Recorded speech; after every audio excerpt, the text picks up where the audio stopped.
రాష్ట్ర ప్రధాన కార్యదర్శి మనతో పాటు లైవ్లో జాయిన్ అవుతున్నారు. సుబ్బరాజు గుప్తా భారతీయ జనతా పార్టీ నాయకులు, అడ్వకేట్ ప్రస్తుతం మనతో పాటు లైవ్లో జాయిన్ అవుతున్నారు. ముప్పాళ్ళ సుబ్బారావు బార్ కౌన్సిల్ సభ్యులు మనతో పాటు లైవ్లో జాయిన్ అవుతున్నారు. వివిఆర్ కృష్ణరాజు రాజకీయ విశ్లేషకులు కూడా మనతో పాటు లైవ్లో జాయిన్ అవుతున్నారు. అమరావతి లేదా 3 రాజధానులు, ఒక్క రాజధాని 3 రాజధానుల ఈ అంశం మీద గత 2.5 ఏళ్లకిగా ఎదురైనటువంటి సంక్షోభానికి పరిష్కారం న్యాయ వ్యవస్థలో తాజాగా ఆరంభమైంది. అదే విచారణ. ఈ విచారణ సందర్భంగా తొలి రోజే ఒక అభ్యంతరం వ్యక్తం చేసింది రాష్ట్ర ప్రభుత్వం. ప్రభుత్వం తరపునే ఒక పిటిషన్ వేశారు.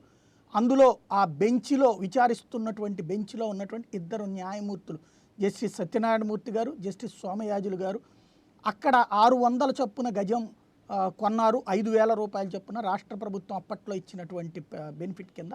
ఇప్పుడు వాళ్ళకి అక్కడ లబ్ధి ఉంది కాబట్టి వాళ్ళు ఈ కేసులో ఉంటే కనుక దాని వలన ఇబ్బంది ఎదురయ్యేటువంటి పరిస్థితి ఉంది అన్నటువంటిది. ఈ అభ్యంతరాలని తోసిపుచ్చుతూ విచారణ కొనసాగించడానికే హైకోర్టు ముందుకొచ్చింది. మరొక వైపున దీని మీదన మీరు ఈ పిటిషన్ని డిస్మిస్ చేసేయండి, వాదనలు విని అప్పుడు మేము సుప్రీంకోర్టుకు వెళ్తామంటే ప్రస్తుతం అయితే ఆ డిస్మిస్కి సంబంధించినటువంటి అంశం కూడా పక్కకెళ్ళింది. దాన్ని తర్వాత తుది తీర్పు ఇచ్చేటటువంటి సందర్భంలో మెన్షన్ చేస్తామని కోర్టు తేల్చి చెప్పింది. అయితే కనీసం నోట్ చేయండి అని అడిగినటువంటి నేపథ్యంలో రికార్డులలోకి ఎక్కించడానికి సిద్ధపడినటువంటిది. ఓవరాల్గా ఈ పరిణామాలు ఏ సంకేతం రాబోయేటువంటి రోజులలో, అంటే సాధారణంగా కేసులలో ఇట్లాగా న్యాయమూర్తుల మీద అభ్యంతరం వ్యక్తం చేయొచ్చా, గతంలో జరిగినటువంటి ఎప్పుడైనా ఉన్నాయా, అలాగే అలాంటప్పుడు ఏ పరిణామాలు జరిగినాయి, ఈ అంశానికి సంబంధించినటువంటి చర్చలోకి వెళ్దాం. ముందుగా ముప్పాళ్ళ సుబ్బారావు గారు ఏమంటారు? సాయి గారు, ఆల్రెడీ ప్రభుత్వం తరఫున జస్టిస్ సత్యనారాయణమూర్తి గారు, అలానే జస్టిస్ సోమయాజుల గారు ఈ వాదన నుంచి తప్పించాలి, ఈ కేసు విచారణ నుంచి తప్పించాలని చెప్పేసి ప్రభుత్వం ఏదైతే ఇప్పుడు చెప్పిందో, సాయి గారు ఒకసారి మనం కనుక వెనక్కి వెళ్తే, ఇంతకుముందు చీఫ్ జస్టిస్గా ఉన్నటువంటి మహేశ్వరి గారు ఉన్నప్పుడు దాదాపుగా 30 రోజుల పాటు రాజధాని కేసుల విచారణ జరిగింది. అప్పుడు చీఫ్ జస్టిస్గా ఉన్నటువంటి మహేష్ గారి బెంచ్లో ఎం సత్యనారాయణమూర్తి ఉన్నారు. అప్పుడు 30 రోజుల వాదన జరిగినా ఎప్పుడు కూడా సత్యనారాయణమూర్తి గారిని మీద ఆరోపణ చేసి ఆయన పక్క తప్పుకోమని చెప్పలా. ఇప్పుడు ఎందుకు చెప్పాల్సి వచ్చింది, ఎందుకు చెబుతున్నారు అనేది ఇక్కడ ప్రశ్న.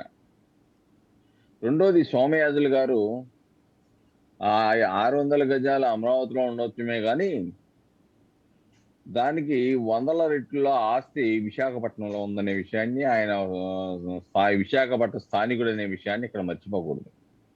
అందువలన విశాఖపట్నం స్థానికుడు కాబట్టి, అక్కడ ఆయనకు ఆస్తులు ఉన్నాయి కాబట్టి, విశాఖపట్నానికి 3 రాజధానులు అంటున్నారు కాబట్టి విశాఖపట్నం ఒక ప్రత్యేక రాజధానికి అనుకూలంగా ఇస్తారని వాదించడం కూడా అది సరైన విధానం కాదు. కాబట్టి ఏదైతే వాళ్ళు ఇద్దరిని వద్దు అని చెప్పేసి వాదన చేశారో ఆ వాదనలో పసలేదనేది చాలా స్పష్టం. అందుకే న్యాయమూర్తి గారు కూడా చాలా స్పష్టంగా చెప్పారు. అది ఆ 600 చదరపు గజాలు వీళ్ళు కొనుక్కుంది కాదండి, ప్రభుత్వం ఇచ్చింది. తక్కువ రేటుకి అందరి న్యాయమూర్తులకు ఇచ్చింది. అందరి న్యాయమూర్తులకు ఇచ్చినప్పుడు వీళ్ళు కూడా తీసుకున్నారు. అంతే తప్ప గత ప్రభుత్వం ఇచ్చింది కాబట్టి ఆ ప్రభుత్వానికి అనుకూలంగా తీర్పులు చెప్తారనేది ఉండవలసిన అవసరం లేదు. ఇంకేదంటే ఇక్కడ అందుకే ప్రస్తుత చీఫ్ జస్టిస్ గారు చాలా స్పష్టంగా అన్నారు, అయితే నాకు జీతాలు ప్రభుత్వం ఇస్తుంది కాబట్టి నేను కూడా విచారణ నుంచి తప్పుకోవాలా అని చెప్పేసి ఆయన ప్రశ్నించిన విషయాన్ని ఇక్కడ మనం గమనించాలి. కాబట్టి ప్రభుత్వ విధాన నిర్ణయాల్లో జరిగినటువంటి ఐఏఎస్ఎల్కి ఇస్తున్నారు, న్యాయమూర్తులకి ఇస్తున్నారు, చాలా మందికి ఇస్తున్నారు తక్కువ రేటుకి. ఆ విధంగానే ఇక్కడ ఇచ్చారు తప్ప ఇక్కడ వాళ్ళ వాదన వీళ్ళిద్దరిని తీసేయమంటాం అనేది అది సరైన విధానం కాదు. ఎంచేతంటే ఒక ప్రత్యేకమైన పరిస్థితులు ఉండాలి, లేకపోతే ఒక చేసినటువంటి ఆరోపణలో ఆయనకు స్పెషల్ ఇంట్రెస్ట్ ఏంటి అనేది స్పష్టంగా చూపించాలి. కానీ గతంలో లేని అభ్యంతరాలు ఇప్పుడు ఎందుకు వస్తా ఉన్నాయి, గతంలో ఎందుకు అభ్యంతరాలు చేయలేదు అని కనుక మనం ఆలోచిస్తే ప్రభుత్వం కూడా ఇంకా న్యాయ వ్యవస్థ మీద ఇంకా ఆరోపణలు చేయడం ద్వారా రేపు ఏది జరిగినా కానీ మేము ముందే చెప్పాము, ముందే న్యాయమూర్తులను తీసేయమన్నాము, వాళ్ళు పార్షియల్గా వ్యవహరిస్తారని చెప్పేసి అన్నాము, చేయలేదు. కాబట్టి మాకు గతంలో చేసిన ఆరోపణలు నిజమైందని చెప్పేసి ప్రభుత్వం ఏమైనా రాబోయే రోజుల్లో చెప్పుకోవడానికి ఏమైనా ఒక ప్రయత్నం, ఒక ఎత్తుగడ వేసిందని ఒక అనుమానం కలుగుతాం. ఎందుకంటే దురదృష్టం సాయి గారు, సీనియర్ సుప్రీంకోర్టు సీనియర్ న్యాయవాదులు సైతం ఇలాంటి దాంట్లో ఇన్వాల్వ్ అయ్యే విధంగా ఈ ప్రభుత్వం నెట్టవేయబడుతుందనే ఒక అనుమానం కలుగుతాం.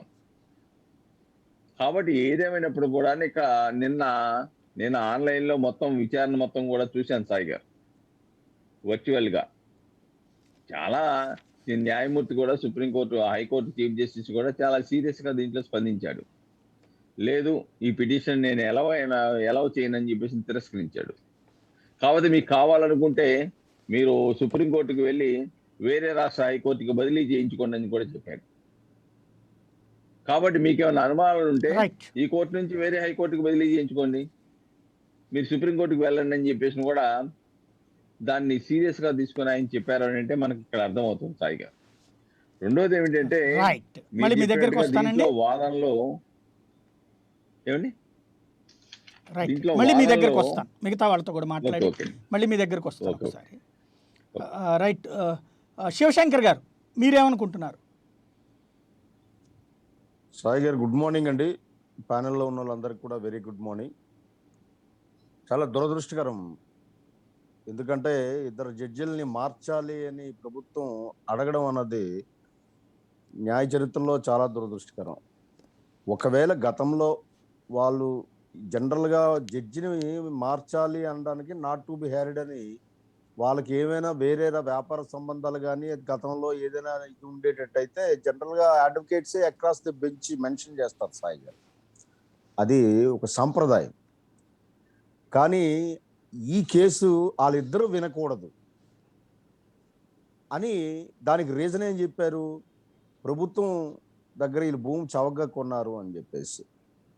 ఇప్పుడే సుబ్బారావు గారు చెప్పినట్లు కొనడం కాదు, జనరల్గా ఏదంటే ఒక న్యూ మెట్రోపాలిటన్ సిటీ కానీ ఒక నగరం కానీ డెవలప్ చేసేటప్పుడు అక్కడ ఉన్న ఎంప్లాయీస్కి కానీ మిగతా వాళ్ళందరికీ కూడా ప్రభుత్వం ఏం చేస్తుంది అని అంటే at the cheaper rates allot చేస్తుంది, so that to promote the urbanization promote చేయడం కోసం చేస్తుంది.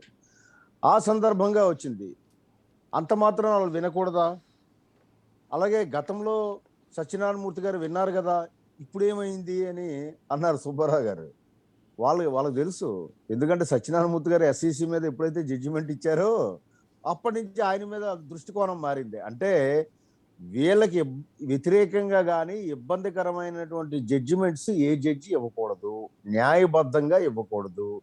వీళ్ళకి అనుకూలంగా ఇస్తే మంచి వాళ్ళు, ప్రతికూలంగా చట్టబద్ధంగా లేదు అని అంశాలని స్పృశించి ఏ జడ్జిమెంట్ ఇచ్చినా సరే వాళ్ళు ఉండకూడదు. This is the attitude of typical attitude of the government Sai.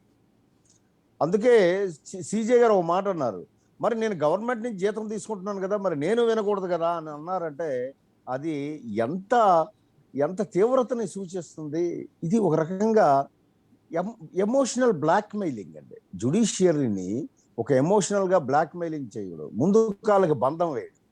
ఇప్పుడు కేసుని 30 రోజులు ఆల్రెడీ ఆర్గ్యుమెంట్స్ అయ్యాయి గతంలో, లేట్ అవుతుందని చెప్పి ఈరోజు ఈ జుడిషియరీ ముందుకు వెళ్తుంటే అంటే అది ముందుకు వెళ్ళడం ఇష్టం లేదా? నెంబర్ 1.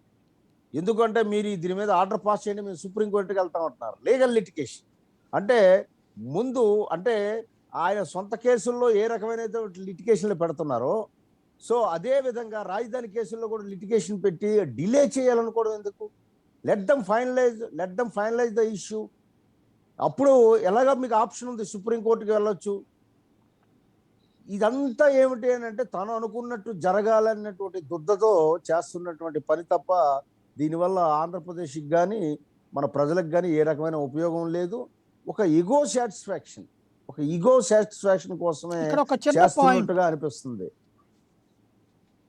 ఇక్కడ ఒక చిన్న కన్ఫ్యూజన్ ఏంటంటే, మీరు అన్నారు ఒక ప్రాంతం కొత్తగా అభివృద్ధి చేసేటప్పుడు కొంతమందికి ఇస్తారు అన్నటువంటిది, దాంట్లో భాగంగా న్యాయమూర్తులకి తక్కువ రేటుకి కేటాయించారు అన్నటువంటిది. అంటే ఇక్కడే 2 ఇష్యూస్ జరిగినాయి. అప్పుడే జర్నలిస్టులకి ఇస్తున్నామని చెప్పి, జర్నలిస్టులకి, ఐఏఎస్లకి, తర్వాత జడ్జీలకి అని చెప్పేసి జర్నలిస్టులది తర్వాత చేతికి ఇచ్చామని చెప్పిన దాన్ని సొసైటీలు కూడా పెట్టి తర్వాత రద్దు చేసి పడేశారు. నెంబర్ 1 అంటే జర్నలిస్టులు అక్కడ ఉండటానికి వీల్లేదు. నెంబర్ 2 అక్కడ దాదాపు 50-60 వేల మందికి అమరావతి ప్రాంతంలోనే అంటే మీరు అన్నట్టే రాజధాని ఎంటీ ప్లేస్లో ఎదగాలంటే జనాలు రావాలి. అలా వచ్చేందుకు పట్టాలు కేటాయిస్తే అది ఆపేశారు. మరి అప్పుడు ఎలాగా దానికి దీనికి ఒక క్లాష్ అవ్వట్లేదా, కాంట్రడిక్షన్ రావట్లేదా? అంటే మీకు ఇక్కడ 2 థింగ్స్ వస్తాయండి. అది ఇవ్వకపోవడం అనేది తప్పే. ఎందుకు అంటే ఒక నియమం పెట్టుకునేటప్పుడు అందరికీ ఇవ్వాలి. గ్రూప్ 1 ఆఫీసర్కి ఇస్తామన్నారు. నేను విన్నాను అప్పట్లో. నేను ఇంకా అప్పటికి సర్వీస్లోనే ఉన్నాను. మాకేంటంటే పెట్టుకుంటే ఇస్తారంటే అవసరం లేదు లేవయ్యా, మేము వైజాగ్లో ఉంటాం, ఇక్కడ ఏమి ఉండడం అని చెప్పేసి నేను ఆ దిశగా ఆలోచించలేదు. అలాగే జుడిషియరీలో ఉన్నటువంటి క్లాస్ 4 ఎంప్లాయీస్ కూడా ఇస్తారు. అంటే చాలా దగ్గర జరుగుతుందండి. నేను చెప్తుంది ఏంటంటే ఆ కన్వెన్షన్ మీకు నేను చెప్పాను. అయితే జర్నలిస్టులకు ఎందుకు ఇవ్వలేదు, తప్పలేదు అందులో. ఎందుకు ఆపారు అన్నది అది వాళ్ళే వివరణ ఇవ్వాలండి. ప్రభుత్వం వివరణ ఇవ్వాలి. దాని వెనక బ్యాడ్ ఇంటెన్షన్ ఉంటే it is bad, very bad. అలాగే రైట్. ఐఏఎస్ ఆఫీసర్ ఎందుకు ఇవ్వలేదు, ఇస్తే అందరికీ అన్ని వర్గాల వారికి ఇస్తే ఏమవుతుందంటే అర్బనైజేషన్ డెవలప్ అవుతుంది తొందరగా, ర్యాపిడ్ అసలు ఈ పాటికి ఎప్పుడో ఎదిగిపోయి ఉండేది. రైట్. గుప్తా గారు ఏమంటారు? నమస్తే అండి.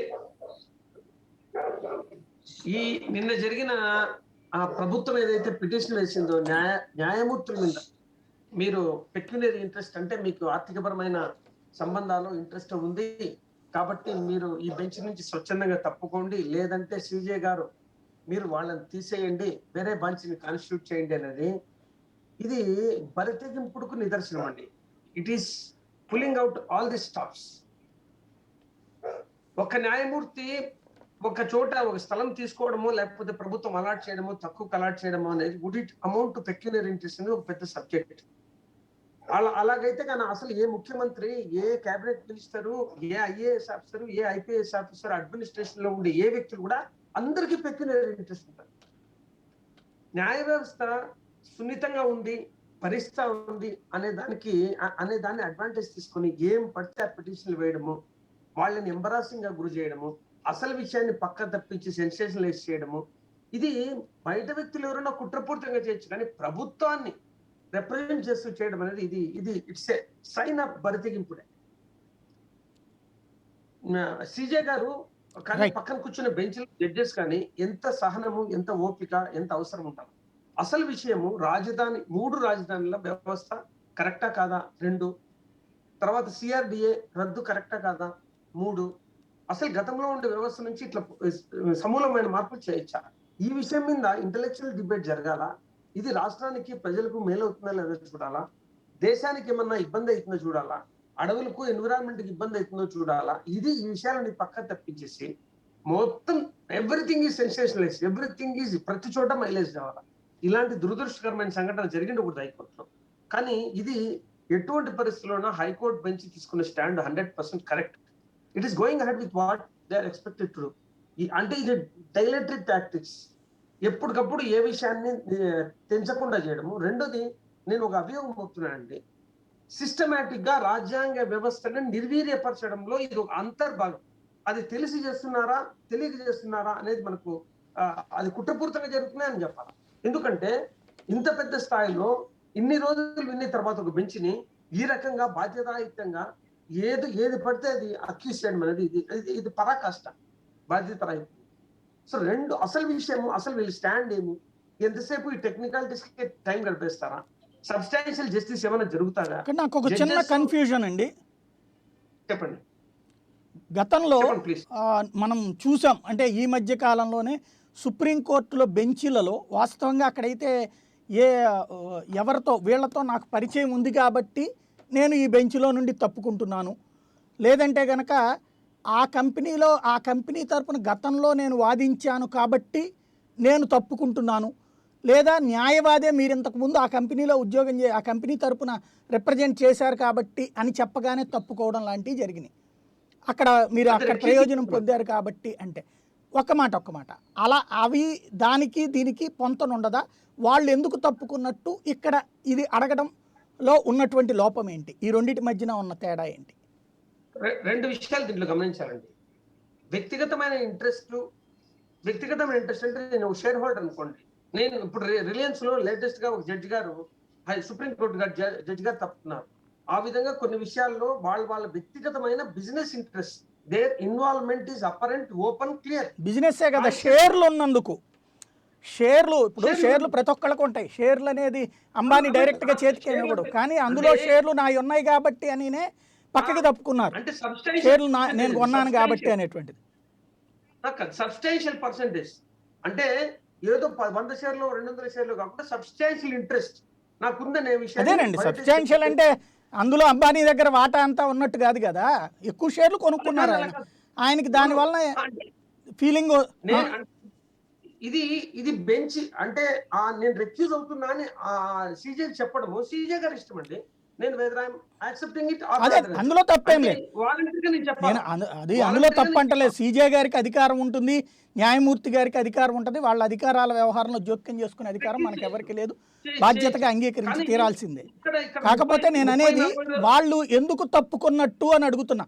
ప్రజలకు కొంత అనుమానం వస్తుంది కదా, వాళ్ళు ఎందుకు తప్పుకున్నట్టు. సార్ వాలంటరీ సార్, చాలా చోట్ల నిష్ఠూరం చేస్తారు, చాలా చోట్ల ఇబ్బంది పెడతారు, చాలా చోట్ల భయపెడతారు, చాలా చోట్ల అక్యూజ్ చేస్తారు. జడ్జెస్ గానీ if they lost their grit and determination to stand by all these accusations, అది న్యాయ వ్యవస్థ కునారిల్లిపోతుందండి. ప్రతి ఒక్కరి మీద ఏదో ఒకటి చెప్పచ్చు మనం, కులమనో మతమనో ఏరియానో ఇంట్రెస్ట్ అనో ఏదో ఒకటి చెప్తానే ఉండొచ్చు. అంటే అసలు ఏ వ్యవస్థ పనిచేసేదానికి వీలేదు. ఇట్లయితే అసలు వీళ్ళు రిజైన్ చేయాలి మొట్టమొదట, ఎవరు ఈ గవర్నమెంట్ రిజైన్ చేయాలి, బికాస్ ఇట్స్ ఇంట్రెస్టెడ్. కాబట్టి ఒక చట్టాన్ని గురించి అనలైజ్ చేసినప్పుడు దిస్ ఈస్ కంప్లీట్లీ ఒక సందర్భరహితమైన చర్చ. కాబట్టి ఏదైనా కానీ ప్రభుత్వం ఇలాంటి తీసుకో, this is upset. Sir next issue మూడు రాజధానుల విషయం ప్లీజ్. మళ్ళీ అక్కడికి వద్దాం, ముందు అసలు దీని మీద మాట్లాడదాం, దీని అయిన తర్వాత అటుకెళ్దాం. ఒక్క నిమిషం. పివి రెడ్డి గారు ఏమంటారు? ప్రభుత్వం ఇంతగా న్యాయ వ్యవస్థ మీద కక్షగట్టినట్టు ప్రవర్తిస్తోంది, ఈ విధంగా కావాలని సాగతీయడం కోసమా, లేకపోతే కనుక న్యాయమూర్తుల ప్రతిష్టకి భంగం కలిగించేటువంటి కుట్ర? ఇందులో న్యాయమూర్తులకి వాళ్ళ ప్రతిష్టలకి భంగం కలిగించేటువంటి కుట్ర ఏ విధంగానూ లేదండి. పిటిషనర్ తరఫు అడ్వకేట్కి ఒకవేళ ఆ జడ్జెస్ మీద ఏమైనా పెక్యూనరీ ఇంట్రెస్టెస్ కానీ బయాస్డ్ ఇంట్రెస్టెస్ కానీ ఇట్లాంటివి ఏమన్నా ఉన్నాయి అని చెప్పినని వాళ్ళకి ఏదన్నా అనుమానం కలిగితే వాళ్ళని రెక్యూజ్ చేయమని, వాళ్ళని తప్పించమని చెప్పి చట్టంలోనే ప్రొవిజన్ ఉంది. ఆ ప్రకారమే వీళ్ళు ఇప్పుడు పిటిషనర్ అంటే జగన్మోహన్ రెడ్డి ప్రభుత్వం వాళ్ళ తరఫున వాళ్ళ లాయర్ కానీ దుష్యంత్ దవే కానీ వాళ్ళు పిటిషన్ వేయటం జరిగింది. ఆ పిటిషన్లో పెక్యూనరీ ఇంట్రెస్టెస్ అంటే ఇప్పుడున్నటువంటి జడ్జెస్లో 14 మందికి అక్కడ స్థలాలు ఉన్నాయి, ప్లాట్లు ఉన్నాయి. ప్లాట్లు అలాట్ చేయటం తప్పేం కాదు, అలాట్ చేశారు, దానికి రెమ్యూనరేషన్ ఏదో అమౌంట్ కూడా తీసుకున్నారు. కానీ ఆ ప్లాట్ ఉంది అని చెప్పినటువంటి ఒక ఇంట్రెస్ట్ ఆ న్యాయమూర్తికి ఉంటుందేమో అని చెప్పినని ప్రభుత్వం తరపున వాదించినటువంటి అడ్వకేటు వాదించడం జరిగింది. ఇక్కడ ఒక విషయం గమనించాలండి, అన్ని వ్యవస్థలు అంటే ప్రభుత్వం కానీ, జ్యుడిషియరీగా న్యాయస్థానాలు కానీ, లేకుంటే కార్యనిర్వాహక వ్యవస్థలు కానీ, అన్ని వ్యవస్థలు కూడా నిష్పాక్షికంగా వ్యవహరించాలి.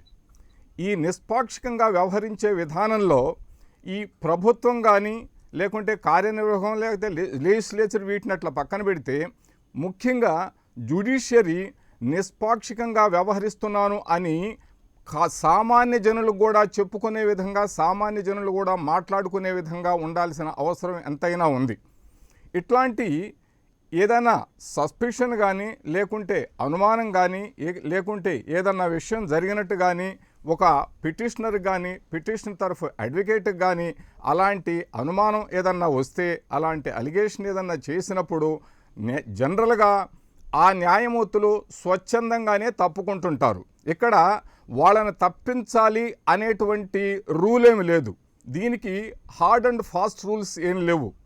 కానీ నంబర్ ఆఫ్ సుప్రీంకోర్టు జడ్జిమెంట్స్ ఉన్నాయి. ఆ జడ్జిమెంట్స్లో ఈ రెగ్యులేషన్ రెక్యూజ్కి సంబంధించినటువంటి రెగ్యులేషన్స్ రూల్స్ ఏ విధంగా ఉండాలనో కొన్ని సూచించడం జరిగింది. Number of judgements are there supreme court జడ్జిమెంట్స్లో.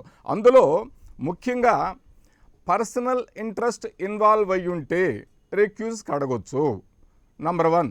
Number 2, any pecuniary interest involve అయ్యి ఉంటే రెక్యూజ్కి అడగవచ్చు. నంబర్ 3, ఇంకొక రకమైనటువంటి ఏదో ఒక విధమైనటువంటి బయాస్ కనిపించేట్టుగా ఉన్నట్లయితే ఈ రెక్యూజ్కి అడగొచ్చు. రెక్యూజ్కి అడిగిన దాంట్లో న్యాయమూర్తుల్ని తప్పించండి అని చెప్పిన అడిగిన దాంట్లో తప్పేమీ లేదు. అయితే అది వాళ్ళ సీజే గారి విచక్షణాధికారం, ఆయన ఇష్టం, ఆయన ప్రెరగాటివి రైట్స్ ఇవి. మోర్ ఓవర్ ఆ జడ్జెస్ కూడా వాళ్ళంతటా వాళ్ళు తప్పుకుంటే ఇట్ ఈజ్ అది సాధారణంగా జరిగే పనులు కొన్ని చోట్ల. లేదు వాళ్ళు మేము ఇట్లా తప్పుకునేది లేదు మేము ఉంటాము అని చెప్పానంటే అట్లా ఉంటాము అన్న సందర్భాలు ఉన్నాయి. కపాడియా వాళ్ళ కొంతమంది అట్లా చెప్పినారు ఇంతకుముందు సుప్రీంకోర్టు జడ్జెస్. లేదు తప్పుకుంటాము అని చెప్పి బాబ్డే గారు కానీ, లాస్ట్ టైం ఉన్నటువంటి chief justice ex chief justice Bobde గారు కానీ, లేకుంటే యుయు లలిత్ కుమార్ గారు కానీ, లేకుంటే రంజన్ గొగాయ్ గారు కానీ, వీళ్ళందరూ కూడా వాళ్ళ మీద ఏం అలిగేషన్ రాకపోయినా సరే ఏదో ఒక క్లౌడ్ వస్తుంది ఈ కేసు నేను విచారించినందువల్ల అని చెప్పినని వాళ్ళు అనుకొని ఆ కేసుల నుంచి స్వచ్ఛందంగా తప్పుకున్న దాఖలాలు, తప్పుకున్న పరిస్థితులు మనకు కనపడుతున్నాయి. ఇక్కడ ఈ విషయంలో ముఖ్యంగా 3 విషయాల గురించి, 3 రాజధానుల విషయం ఒకటి, అభివృద్ధి వికేంద్రీకరణ ఒకటి, సిఆర్డిఏ రద్దు ఒకటి. ఈ 3 అంశాలతో కూడుకున్నటువంటి ఈ కేసులు సుమారు 100 కేసులు ఫైల్ అయినాయి హైకోర్టులో, ఏపీ హైకోర్టులో. ఈ 100 కేసుల విచారణ చేపట్టే ముఖ్యంగా ఎం సత్యనారాయణమూర్తి గారు కానీ, లేకుంటే డివిఎస్ఎస్ సోమయాజులు గారు కానీ వాళ్ళకి సమ్ పెక్యునరీ ఇంట్రెస్టెస్ ఉన్నాయి అని చెప్పి పిటిషనర్ తరఫున అడ్వకేటు క్లియర్ కట్గా మెన్షన్ చేయటం జరిగింది. ఇక్కడ న్యాయ వ్యవస్థకు సంబంధించి ఒక్క విషయం గుర్తుపెట్టుకోవాలండి. ప్రజలకు న్యాయం చేయాలి, న్యాయం చేస్తున్నట్టు కనిపించాలి కూడా. అన్ని వ్యవస్థలు న్యాయం చేయాలి. డౌట్ అండి, అన్ని వ్యవస్థలు సాధారణంగా ఏ కేసులోనైనా తీర్పు ఒకళ్ళ పక్షానే వస్తుంది. ఒక రన్నింగ్ రేస్ జరిగిందంటే ఒకళ్ళే గెలుస్తారు, అంతేగాని అందరూ గెలవరు. అలాగే జడ్జిమెంట్లో కూడా కోర్టు ఒక తీర్పు ఇస్తే ఇద్దరికి కూడా ఒకళ్ళ పక్షానే అవుతుంది. రెండో వాళ్ళు నాకు న్యాయం జరగలేదంటారు, వచ్చినటువంటి వాళ్ళు ఎవరికి ఫేవర్గా వస్తారో వాళ్ళు నాకు న్యాయం జరిగిందంటారు. అంటే అప్పుడు ప్రతి ఒక్కళ్ళని సాటిస్ఫై చేయడం సాధ్యమవుతుంది కాదండి. ఒక్క విషయం గమనించుకోవాలా. ఇప్పుడు అవన్నీ ట్రయల్ జరిగి విచారణ జరిగిన తర్వాత తప్పులు జరుగుతుంటే ఎవరికి లాసు ఎవరికి లాభం అనేది తర్వాత. ఇది కేసు విచారణ జరగకముందే ఈ కేసులో ఉన్నటువంటి సబ్జెక్టుకి సంబంధించి, మెటీరియల్కి సంబంధించి ఆ జడ్జిలు తీర్పు ఇవ్వబోయే జడ్జిలకి ఏమైనా సరే పర్సనల్ ఇంట్రెస్ట్ కానీ పెక్యునరీ ఇంట్రెస్ట్ కానీ ఉందా లేదా, ఉంది అని చెప్పి పిటిషన్ తరఫున అడ్వకేట్స్ భావిస్తున్నారు కాబట్టి వాళ్ళు ఆ పిటిషన్లు పెట్టారు. అఫ్కోర్స్ ఇదేదన్నా డ్రాగ్ చేయటం, దీనికోసం ఏదన్నా చేస్తున్నారేమో పిటిషనర్స్ అని చెప్పి సీజే గారు దాన్ని తిరస్కరించడం జరిగింది. తిరస్కరిస్తూ కూడా సీజే గారు ఒక విషయం చెప్పారు, ఇది పెట్టినారు, రెక్యూజ్కి పిటిషన్ పెట్టినారు, బాగానే ఉంది, ఈ టైంలో దీన్ని చేసేదానికి అవకాశం లేదు, కానీ ఫైనల్ జడ్జిమెంట్ ఇచ్చేటప్పుడు నేను కన్సిడర్ చేస్తాను, ఆ విషయాన్ని చూస్తాను అని చెప్పాను అన్నారు. దానికి పిటిషనర్ అడ్వకేట్ ఏం చెప్పారు అంటే, ఫైనల్ జడ్జిమెంట్ అప్పుడు కాదండి, బిగినింగ్లోనే విచారణ మొదలయ్యే టైంలోనే వీరి మీద ఈ విధమైనటువంటి అనుమానపు క్లౌడ్స్ ఏర్పడి ఉన్నాయి కాబట్టి మీరు వాళ్ళని తప్పిస్తే బాగుంటుంది అని చెప్పి ఆయన అభిప్రాయం చెప్పి దాన్ని ఒక పిటిషన్ రూపంలో పెట్టడం జరిగింది. ఈ విధమైనటువంటి ఈ రెక్యూజ్ విషయాన్ని గురించి గతంలో సుప్రీంకోర్టు జడ్జిమెంట్స్ కూడా చాలా ఉన్నాయండి. ఈ జడ్జిమెంట్స్ ఒక్క నిమిషం అండి. ఈ జడ్జిమెంట్స్లో క్లియర్గా చెప్పున్నారు ఏమనంటే, పర్సనల్ ఇంట్రెస్ట్ ఇన్వాల్వ్ అయినప్పుడు నంబర్ 1, నంబర్ 2 పెక్యునరీ ఇంట్రెస్ట్ ఉన్నప్పుడు, నంబర్ 3 ఐడియాలజికల్ డిఫరెన్సెస్ ఉన్నప్పుడు, ఇలాంటి సందర్భాల్లో ఈ 3 సందర్భాలలో రెక్యూజ్ పిటిషన్ వేయొచ్చు, రెక్యూజ్ పిటిషన్ని యాక్సెప్ట్ చేయొచ్చు. అఫ్కోర్స్ చేయటం చేయకపోవటం అనేది అది విచక్షణాధికారం, అది ఆ సీజేకు ఉన్నటువంటి Right. సీజే ఆ బెంచ్ ఏర్పాటు చేయటం అనేది సీజేకు ఉన్నటువంటి ప్రివిలేజ్డ్ రైట్ అది. అఫ్ కోర్స్ అందులో జడ్జెస్ కూడా అక్కడ ఉండాలనా ఉండకూడదా అనేది అది వాళ్ళ సొంత నిర్ణయానికే వదిలేయటం. బికాస్ వాళ్ళు ఏమి న్యాయం ఇచ్చినా, ఏమి న్యాయస్థానంలో వాళ్ళు ఏది తీర్పు ఇచ్చినా ఆ తీర్పు న్యాయంగా జరిగింది అని చెప్పి కామన్ పీపుల్ కూడా అనుకోవాలా. ఎగనెస్ట్గా వచ్చినా ఫేవర్గా వచ్చినా Right. కామన్ పీపుల్ కూడా అనుకునే విధంగా ఉండాలి. ఇందులో కృష్ణరాజు గారు మళ్ళీ మీ దగ్గరికి వస్తాను. రెడ్డి గారు.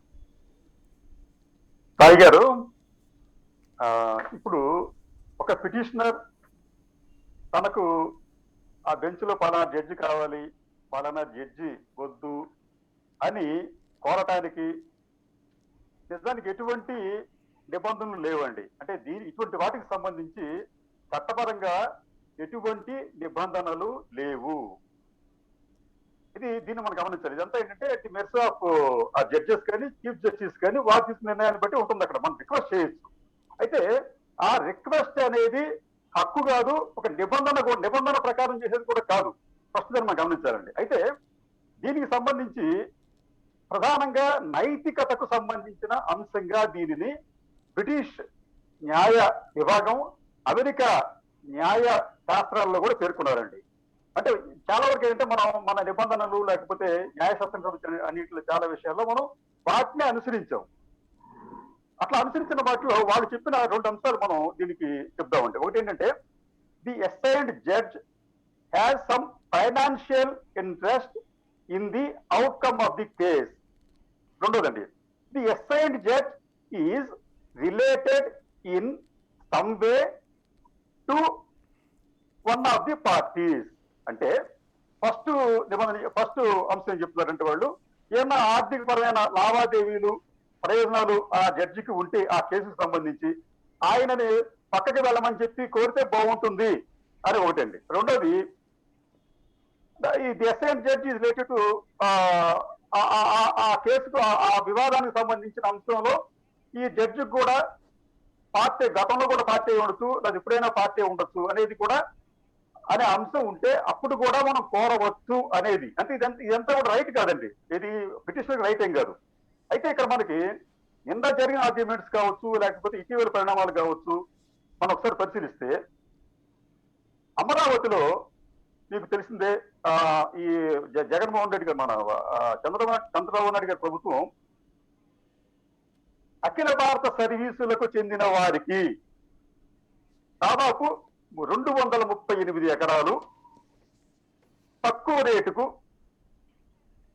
భూములు కేటాయించింది. అది వాస్తవే కదండి. ఇలా అఖిల భారత సర్వీసుల్లో భూములు పొందిన వారిలో 14 మంది న్యాయమూర్తులు కూడా, హైకోర్టు న్యాయమూర్తులు కూడా ఉన్నారు. సరే, ఇక్కడ దాకా మనకు తత్వం లేదండి.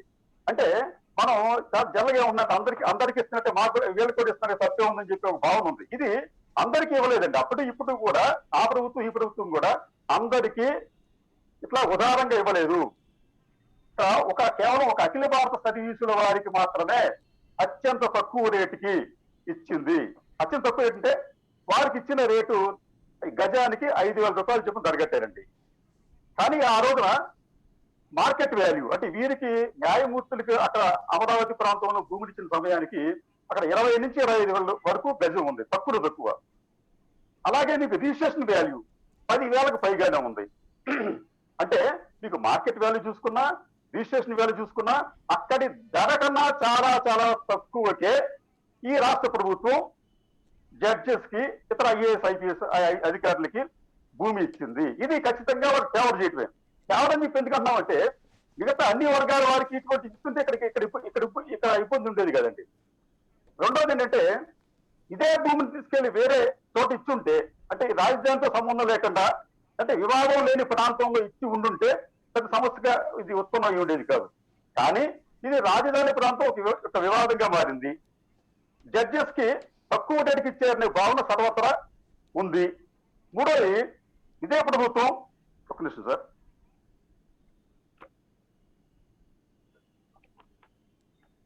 ఇదే ప్రభుత్వం అంటే ఆల్ ఇండియా సర్వీసెస్ అధికారులకు తక్కువ రేటుకి ఇచ్చింది.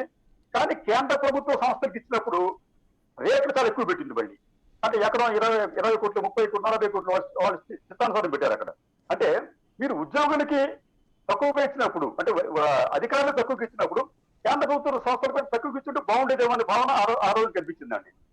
కాబట్టి ఇక్కడ ఫస్ట్ థింగ్ ఏంటంటే ఒక వివాదాస్పద ప్రాంతంలో జడ్జెస్ కి స్థలాలు ఉంటాం, అంటే వారు తీసుకున్న తర్వాత వివాదం అయింది. రెండోది, ఆనాటి మార్కెట్ రిజిస్ట్రేషన్ వాల్యూ కన్నా తక్కువ రేటుకి వారు పొందారు. ఈ విషయం వారికి కూడా తెలుసు. ఇది వారి నైతికతకు సంబంధించిన అంశం, తీసుకోవాలో వద్దనేది. మూడోది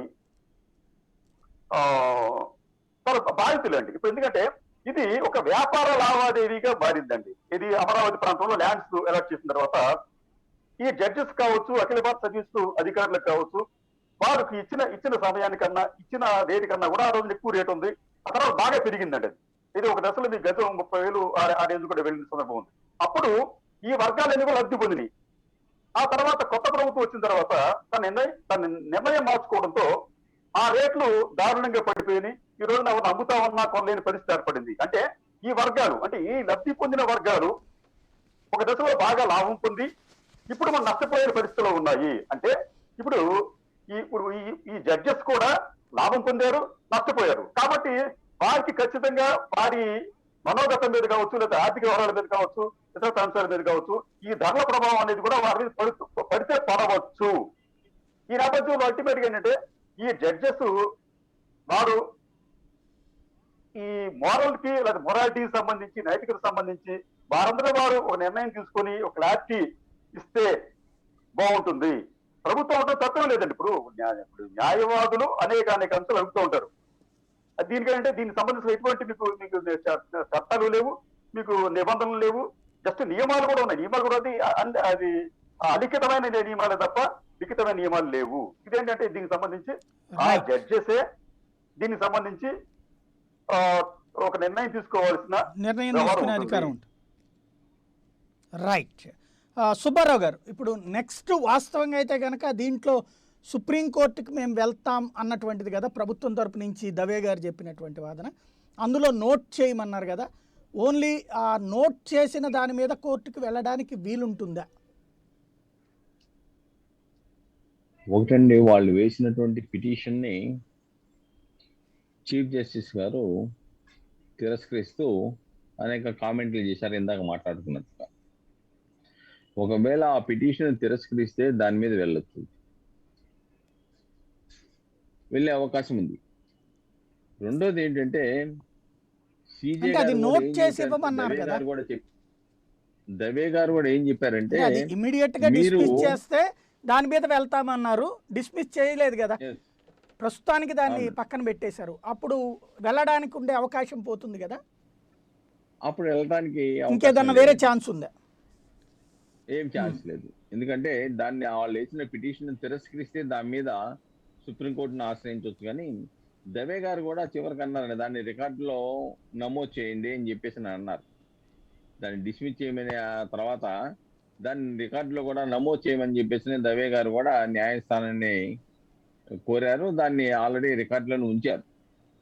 ఇక్కడ ఒకటి సాయి గారు ఇందాక చెప్పే ఏమండి రికార్డులో ఇట్లా నమోదు చేసిన దాని బేసిస్ మీద వెళ్ళొచ్చా?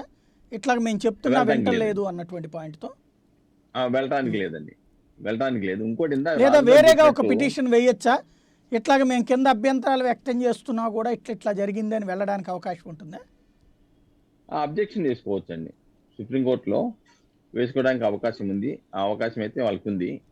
ఇంకోటి చిన్న విషయం సాయి గారు, ఇక్కడ ఒక చిన్న సందేహం ఏంటంటే ఇదే అమరావతికి సంబంధించి జస్టిస్ నారీమన్ గారు ఆయన విచారణ ప్రారంభించిన సందర్భంలో మీ నాన్నగారు ఈ కేసు విన్నారు, వాస్తవంగా ఆయన వాదన చేయలేదు, ఆయన విన్నారు అనగానే ఆయన బెంచ్ నుంచి వైదొలిగిపోయారు స్వయంగా. ఏది విన్నారు అన్నందుకు గాను. ఇప్పుడు అలాంటిది ఇక్కడ వర్తించదా?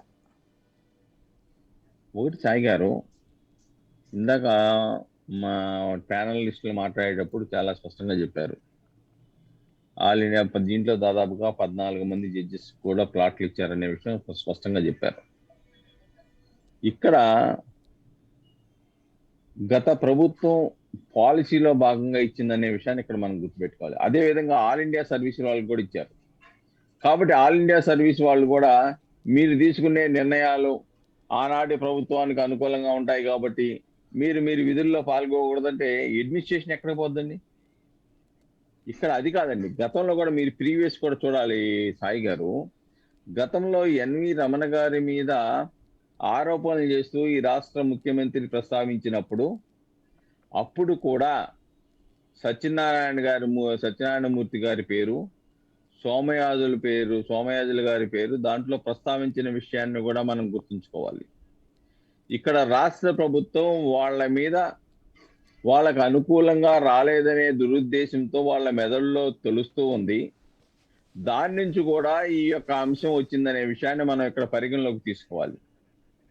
గతంలో చేసిన రాష్ట్ర ముఖ్యమంత్రి స్వయానా చేసిన ఆరోపణలు, తర్వాత ఇప్పుడు శ్రీలక్ష్మి గారు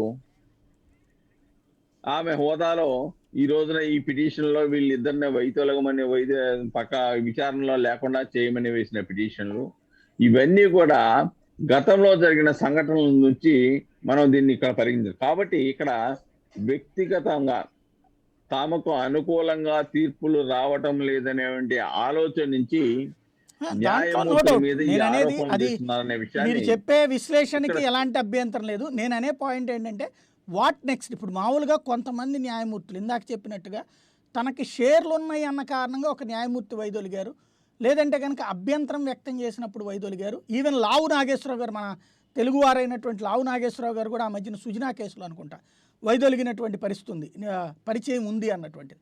వాటికి దీనికి కంప్లీట్ అవును, వాటికి దీనికి ఏంటి తేడా? లావు నాగేశ్వరరావు గారు గతంలో ఆ పార్టీ తరఫున ఆ వ్యక్తి తరఫున నేను కేసులు చేస్తున్నాను కాబట్టి ఆయన కేసులు ఇప్పుడు నా బెంచీకి వచ్చినాయి కాబట్టి నేను ఆయన కేసులను విచారించకుండా నేను వైదొలుగుతున్నా అని చెప్పేసి నేను వాలంటరీగా ఇచ్చారండి.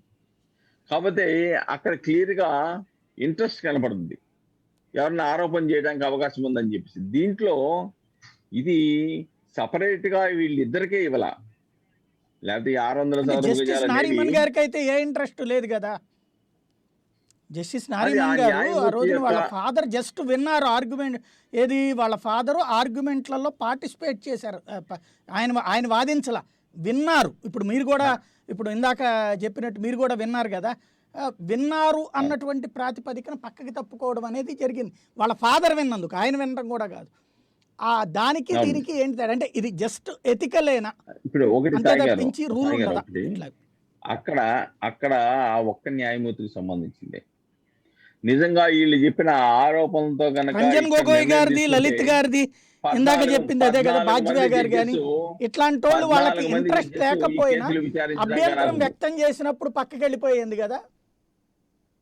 అదిగా సాయి గారు, అక్కడ నారిమనో లేకపోతే లావు నాగేశ్వరరావు గారు వాళ్ళ వ్యక్తులకు సంబంధించింది. ఇక్కడ మొత్తం ఈ హైకోర్టులో, ఆంధ్రప్రదేశ్ హైకోర్టులో 14 మంది జడ్జెస్ కి ఇవి ఇచ్చారు 600 చదరపు గజాలు. ఇప్పుడు 14 మంది జడ్జెస్ కూడా అనర్హులుగా నిర్ధారించాలా ఈ విధంగా కనుక వాళ్ళ మీద ఆరోపణలు చేస్తే? అలాంటప్పుడు ఇంకా ఇక్కడ హైకోర్టులో పనిచేసే న్యాయమూర్తులు ఇంకెవరున్నారు? కాబట్టి వేరే రాష్ట్రానికి బదిలీ చేసుకోవాలి, ఇంకో మార్గం లేదనేది ప్రధాన న్యాయమూర్తి గారు, ఆంధ్రప్రదేశ్ హైకోర్టు ప్రధాన న్యాయమూర్తి గారు అంటంలో గూఢార్థం అదని మనం ఇక్కడ అర్థం చేసుకోవాలండి. ఇక్కడ ఒక్కళ్ళ మీద ఆరోపణ కాదండి, 14 మంది తీసుకున్నారు ఆ ప్లాట్లు, 14 మంది జడ్జెస్ ఉన్నారు, 14 మంది జడ్జెస్ అనర్హులు అని చెప్పేసి ఎలా చెప్తామండి? ఇది ప్రభుత్వం నిర్ణయం ప్రకారం ఇచ్చినటువంటిది. దాంట్లో స్పెషల్ ఇంట్రెస్ట్, నిజంగా స్పెషల్ ఇంట్రెస్టే ఉందనుకుందామండి మన మిత్రులు ఏదో చెప్పినట్టుగాను. సోమయాజుల గారిది విలేజ్ ఎక్కడండి? సోమయాజుల గారిది విశాఖపట్నం, అక్కడి నుంచి వచ్చాడు. ఆయన ఆస్తులన్నీ విశాఖపట్నంలో ఉన్నాయి. అక్కడ ప్రత్యేక 3 రాజధానుల్లో ఒక రాజధాని విశాఖపట్నం ఇవ్వాలంటున్నారు. కాబట్టి ఆ విధంగా ఆలోచిస్తామా మనం? కాబట్టి విశాఖపట్నం 3 రాజధానులు ఇమ్మని సోమయాజుల గారు చెప్పవచ్చు అని చెప్పేసి మనం ఆలోచిస్తామా? అక్కడ స్పెషల్ ఇంట్రెస్ట్ ఉంది కాబట్టి న్యాయమూర్తులకి ఇలాంటి ఆపాదించడం అనేది అది సరైన విధానం కాదు. ఎందుకంటే ఒకటి మనకు అనుకూలంగా కొన్ని రావచ్చు, కొన్ని వ్యతిరేకంగా రావచ్చు. ఈవెన్ సుప్రీంకోర్టుకు వెళ్ళినా కానీ ఈ రాష్ట్ర ప్రభుత్వానికి వ్యతిరేకంగా తీర్పులు ఇచ్చిన సంఘటనలు మనం చూసాం సాయి గారు. కాబట్టి ఇక్కడ తీర్పులను బేస్ చేసుకొని వ్యక్తుల మీద కామెంట్లు చేయాలి, వాళ్ళ మీద ఆరోపణలు చేయాలంటే ఆలోచన రావటం బాధాకరమైన అంశం. ఏదేమైనప్పుడు కూడా ఇందాక మిత్రులు చెప్తున్నారు, వాళ్ళు చెప్పాలి, వాళ్ళు వివరణ ఇచ్చుకోవాలని. ఈ రోజు న్యాయమూర్తులు అనేవారు గాజు బంగ్లాలో ఉన్నటువంటి వ్యక్తులుగా మనం చూడాలి. వాళ్ళు ప్రజలు ఇచ్చిన దానికో లేకుంటే ఆరోపణలు చేసిన దానికో బహిరంగంగా వచ్చి వివరణించుకునే పరిస్థితి వాళ్ళకి రాజ్యాంగం అనుమతించలా. కాబట్టి బహిరంగంగా ఏదన్నా అక్కర్లేదు, కానీ మామూలుగా తోసిపుచ్చేటప్పుడు చెప్తారు కదా, ఈ కారణంగా మేము వైదొలుగుతున్నాం, లేకపోతే ఈ కారణంగా మేము కొనసాగుతాం. గతంలో ఇద్దరు ముగ్గురు సుప్రీంకోర్టు న్యాయమూర్తులు మేము అయినా కూడా కంటిన్యూ అవుతాం అన్నటువంటిది కూడా మీరు చెప్పుకొచ్చారు. అక్కడ బెంచ్ మీదనే సాయి గారు స్టేట్మెంట్ దానికి ఇచ్చారు. దీనికి చూడవలసింది ఏంటంటే, దానికి దీనికి అక్కడ ఆ ఒక్క న్యాయమూర్తికి, ఇక్కడ ఉన్నటువంటి అతి కొద్ది మంది న్యాయమూర్తుల్లో దాదాపుగా 14 మంది అదే ఆరోపణలు ఎదుర్కొనే పరిస్థితి ఉత్పన్నమైతే ఇంకా అడ్మినిస్ట్రేషన్ ఎలా నడుచుద్ది, హైకోర్టు ఎలా నడుచుద్ది? రైట్. ఇది సాధ్యం కాదు. కాబట్టి ప్రతి ఆరోపణలు కూడా మనం అలా చేసుకుంటూ వెళ్ళిపోతే న్యాయమూర్తుల మీద ఇంకా న్యాయ వ్యవస్థ అంటే సక్రమంగా ఇక్కడ నడిచే ఈ అవకాశాలు సూత్రం ఉండవు. అసలు ఉన్నట్ట, జస్ట్ ఒక మాట, న్యాయం జరిగినట్టు ప్రజలకి అనిపించాలి అనే పదము జస్ట్ అదొక ఉపన్యాసమా, లేకపోతే అది న్యాయ వ్యవస్థలో ఏమన్నా మౌలిక సూత్రాలలో ఉందా? ఒకటండి, న్యాయ వ్యవస్థ, హైకోర్టు కానీ సుప్రీంకోర్టు యొక్క ప్రధానమైన విధులు రాజ్యాంగంకి వ్యతిరేకంగా ఏ సంఘటనలు జరిగినా, ఏ నిర్ణయాలు జరిగినా, రాజ్యాంగ విరుద్ధంగా జరిగిన అంశాలని పరిగణలో తీసుకొని రాజ్యాంగాన్ని పరిరక్షించే ఒక సంస్థగా ఈ రెండు హైకోర్టు, సుప్రీంకోర్టు ఉన్న విషయాన్ని ఇక్కడ మనం గుర్తుంచుకోవాలండి. వాళ్ళ విధుల్లో భాగం అది. రాజ్యాంగం ఎవరి విధులు ఏంటని నిర్ధారించినాయి. లెజిస్లేటివ్, అంటే ఇక్కడ ఎగ్జిక్యూటివ్, ఒక చిన్న జ్యుడిషియల్ యొక్క డౌట్ విధులు ఏంటంటే, ఏంటని చెప్పేసి బేసిక్గా కొన్ని మౌలిక ప్రశ్నలు పాయింట్ ఏమొస్తుందంటే, తీర్పు ఇచ్చేస్తే తప్పేం లేదు, తీర్పు ఇవ్వకుండా డ్రాగన్. ఇప్పుడు ఫర్ ఎగ్జాంపుల్ రాష్ట్ర విభజన మీద ఆ రోజున పిటిషన్స్ వేశారు లగడపాటి రాజగోపాలు, ఉండవల్లి అరుణ్ కుమార్ గారు. వీళ్ళు రాజ్యాంగ విరుద్ధం, జోనల్ వ్యవస్థ ఉన్నటువంటిప్పుడు విభజించాలంటే రాజ్యాంగ సవరణ చేయాలి, అలా చేయకుండా విభజిస్తాం, రాజ్యాంగ విరుద్ధం అని చెప్పేసి దాని మీద తీర్పే ఇవ్వాల. ముందేమన్నారు, అసలు బిల్లే లేదు కదా అన్నారు. ఆ తర్వాత బిల్లు ఇప్పుడే కదా చర్చ జరుగుతోంది అన్నారు. ఇంకా చట్టం కాలేదు కదా అన్నారు.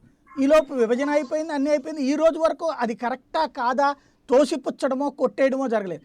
దానివల్ల న్యాయం జరగనట్ట, న్యాయం జరిగినట్టు అనిపించినట్ట.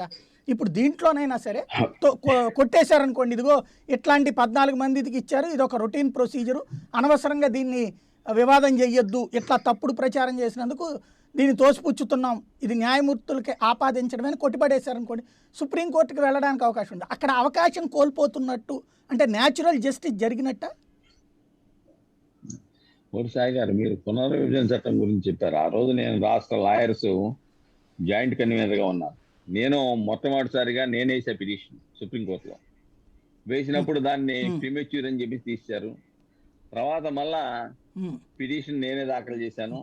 అయ్యి అక్కడ పెండింగ్ లో ఉన్నాయి అనుకోండి మీరు చెప్పినట్టుగా. అది ఒక బాధాకరమైన అంశం. ఎంచేతంటే అది డిసైడ్ చేసి ఉంటే ఇప్పుడేమవుద్ది, ప్రీమెచ్యూర్ కాదు, ఇన్ఫ్రాక్షన్ అయిపోతుంది. ఆల్రెడీ ఇది అయిపోయింది కదా, ఇప్పుడే ఉంది పిటిషను అని. కాబట్టి కొన్ని అలాంటి మీరు చెప్పిన సంఘటనల్లో కొన్ని లోపాలు జరుగుతున్న మాట వాస్తవం. అది జస్టిస్ జరగట్లేదు అనేది ఏదో డిసైడ్ చేస్తే మీరు చెప్పినట్టుగా కొంత ప్రజలు కూడా న్యాయ వ్యవస్థ ఏదో చెప్పిందనే అభిప్రాయం కలిగి ఉండేది. అలాంటి దాంట్లో ఏదైతే రీఆర్గనైజేషన్ యాక్ట్ విషయంలో వేసిన పిటిషన్లు ఇప్పటికి కూడా డిస్పోజల్ కావడం అనేది అది కొంత విమర్శలకి దారి తీస్తుంది. రెండోది, దీంట్లో కూడా సాయి గారు ఇక్కడ ఒకటి, ఇప్పటికైనా దవే గారు సుప్రీంకోర్టులో వేయాలంటే వేసుకోవచ్చు, వేసుకునే అవకాశం ఉంది. ఏదైతే ఆరోపణలు చేశారో ఆ ఆరోపణలు నిలుస్తాయా లేవా అనేది సుప్రీంకోర్టు నిర్ధారిస్తుంది. కానీ ఇక్కడ క్లియర్ కట్ గా ఇక్కడ ఏదైతే శ్రీలక్ష్మి గారు పిటిషన్ దాఖలు చేశారో ఆ పిటిషన్ లో ప్రధానమైన ఆరోపణ ఏంటంటే, వాళ్ళకి ప్రభుత్వం భూములు ఇచ్చింది ఇక్కడ 600 చదరపు గజాలు, కాబట్టి వీళ్ళకి స్పెషల్ ఇంట్రెస్ట్ ఉంటుంది అని చెప్పేసి అని ఆరోపణ. నేననేది ఏంటంటే, ఇది ఇప్పుడు కాదు కదా ఇచ్చింది. గతంలో జస్టిస్ మహేశ్వర్ గారు కేసు విచారణ జరిపేటప్పుడు కూడా సత్యనారాయణ గారు, మూర్తి గారు ఆ విచారణలో దాంట్లో సభ్యుడిగా ఉన్నప్పుడు కూడా ఈ 600 చదరపు గజాలు ఆయనకు ఉన్నాయి కదా. ఆ రోజు లేనటువంటి ఆరోపణ ఈ రోజున ఎందుకు వస్తా ఉంది? కరెక్ట్. దీంట్లో దురుద్దేశం కనిపించడం లేదా అనేది ఇక్కడ చాలా స్పష్టం. శివశంకర్ గారు, రైట్, శివశంకర్ గారు, ఇది ఎథికల్ లేకపోతే కనుక రిటర్న్ ఇప్పుడు ఫర్ ఎగ్జాంపుల్ నిన్న ఈవిడ శ్రీలక్ష్మి గారు వేశారు ప్రభుత్వం తరపున పిటిషను. ఇక్కడ అడిగింది అంతకుముందు తీసుకున్నటువంటి భూమి గురించి. ఈవిడ అదే సందర్భంలో జగన్ కేసులకు సంబంధించి కావచ్చు, లేకపోతే గాలి జనార్దన్ రెడ్డి కేసుల్లో కావచ్చు నిందితురాలు. ఆ కోణంలో మీకు అర్హత లేదు అనేటువంటి కోణంకి వేరే వాళ్ళు పిటిషన్ వేయాలా, లేకపోతే కనుక మీరు ఆరోపణలు ఎదుర్కొనే వ్యక్తి ఎలా వేశారు అని అనడానికి వీలుంటుందా? సాయి గారు ఇక్కడ ఎట్లా వచ్చింది అంటే, ఇప్పుడు సపోజ్ నైతికత జడ్జి విచారించేది ఇద్దరు కక్షిదారుల మధ్యన ఏదైనా ఇష్యూ ఉండేటట్టయితే, సపోజ్ నాకు సాయి గారి మధ్య డిస్ప్యూట్ ఉంది, గతంలో ఆ జడ్జి సాయి గారికి అటార్నీగా పనిచేసేది కాబట్టి అప్పుడు నేను అనొచ్చు మీరు ఫేవరబుల్గా ఇవ్వడానికి అవకాశం ఉంటుందని. ఆ జడ్జే ముందు తప్పుకుంటారు 99%.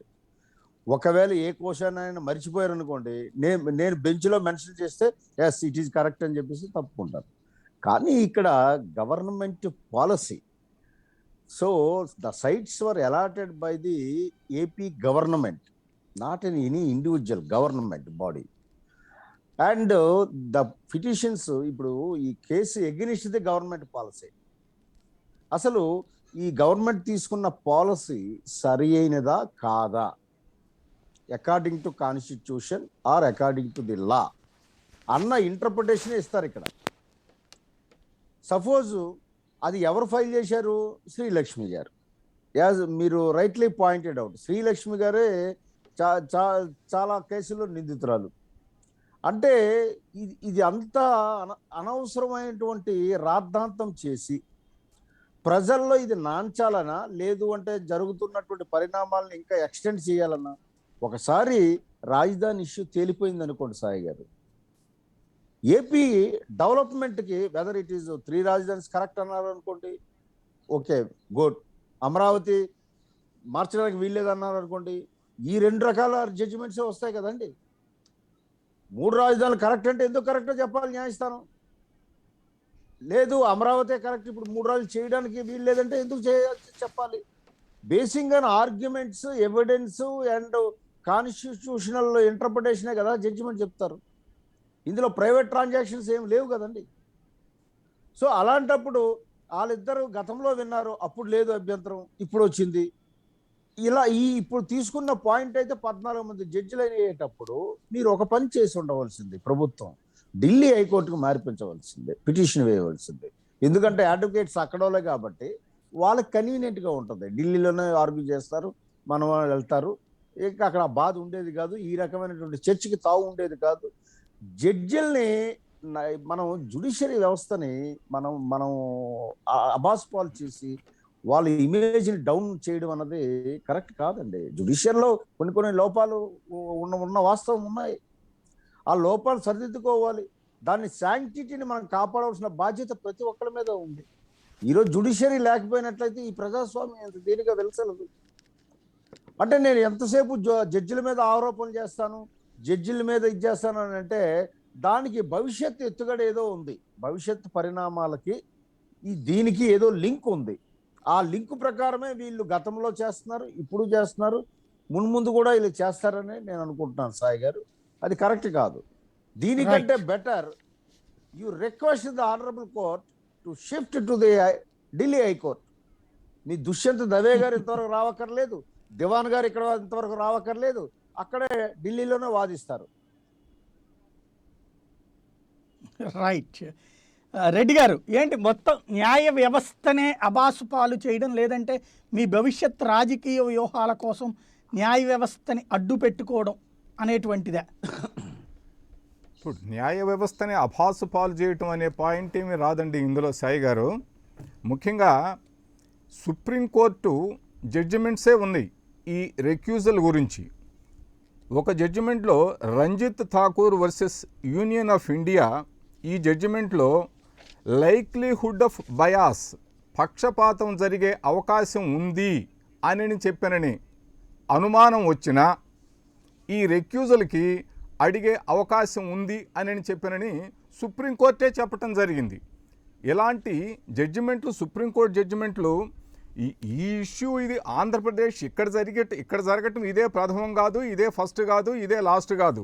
ఇంతకుముందు తమిళనాడులో జరిగింది, కేరళలో జరిగింది, కర్ణాటకలో జరిగింది, అస్సాంలో జరిగింది, వెస్ట్ బెంగాల్లో జరిగింది. సుప్రీంకోర్టులో అనేక జడ్జిమెంట్లు ఉన్నాయి ఈ ఇష్యూ మీద. కాబట్టి నాట్ ఓన్లీ ఇన్ అవర్ సుప్రీంకోర్టులో జరిగింది. అమెరికన్ బార్ అసోసియేషన్ కూడా ఒక కోడ్ ఆఫ్ కాండక్ట్ ఒకటి ఏర్పాటు చేసింది 1972లో. ఏమని అంటే వ్యక్తిగత సంబంధాలు ఉన్నా, ఆర్థిక లావాదేవీలు ఉన్నా, సైద్ధాంతిక విభేదాలు ఉన్నా ఈ రెక్యూజల్ అనే దాన్ని ఉపయోగించి అడిగేదానికి పిటిషనర్కి రైట్ ఉంది, అడగొచ్చు. అఫ్కోర్స్ జడ్జిమెంట్ ఇవ్వటం అనేది దాన్ని ఒప్పుకోకపోవటం అనేది ఆ జడ్జి మీద, ఆ కోర్టు మీద ఆధారపడి ఉంటుంది. కానీ ఈ గ్రౌండ్స్ క్లియర్ కట్గా కనిపిస్తున్నప్పుడు రెక్యూజల్కి అడిగే దాంట్లో ఎలాంటి తప్పు లేదు. కాబట్టి ఇది న్యాయ వ్యవస్థను స్తంభింపజేయటం కాదు, లేకుంటే ఇంకో వ్యవస్థను స్తంభింపజేయటం కాదు. ఒక రకంగా ఇది న్యాయ వ్యవస్థకి మంచే జరుగుద్ది దీనివలన. ఎందుకనంటే ఎలాంటి అపోహలు, ఎలాంటి అనుమానాలు ఉన్నా కూడా న్యాయ వ్యవస్థ మీద అవన్నీ కొట్టివేయబడతాయి. వాళ్ళు స్వచ్ఛందంగా దీనికి స్పందిస్తే, ఈ విధంగా రెక్యూజల్ పిటిషన్కి స్పందిస్తే న్యాయ వ్యవస్థ మీద అన్ని వ్యవస్థల మీద అనుమానాలు ఉన్నాయి. ముఖ్యంగా న్యాయ వ్యవస్థ మీద అనుమానాలకు తావు లేకుండా ఉండాలి.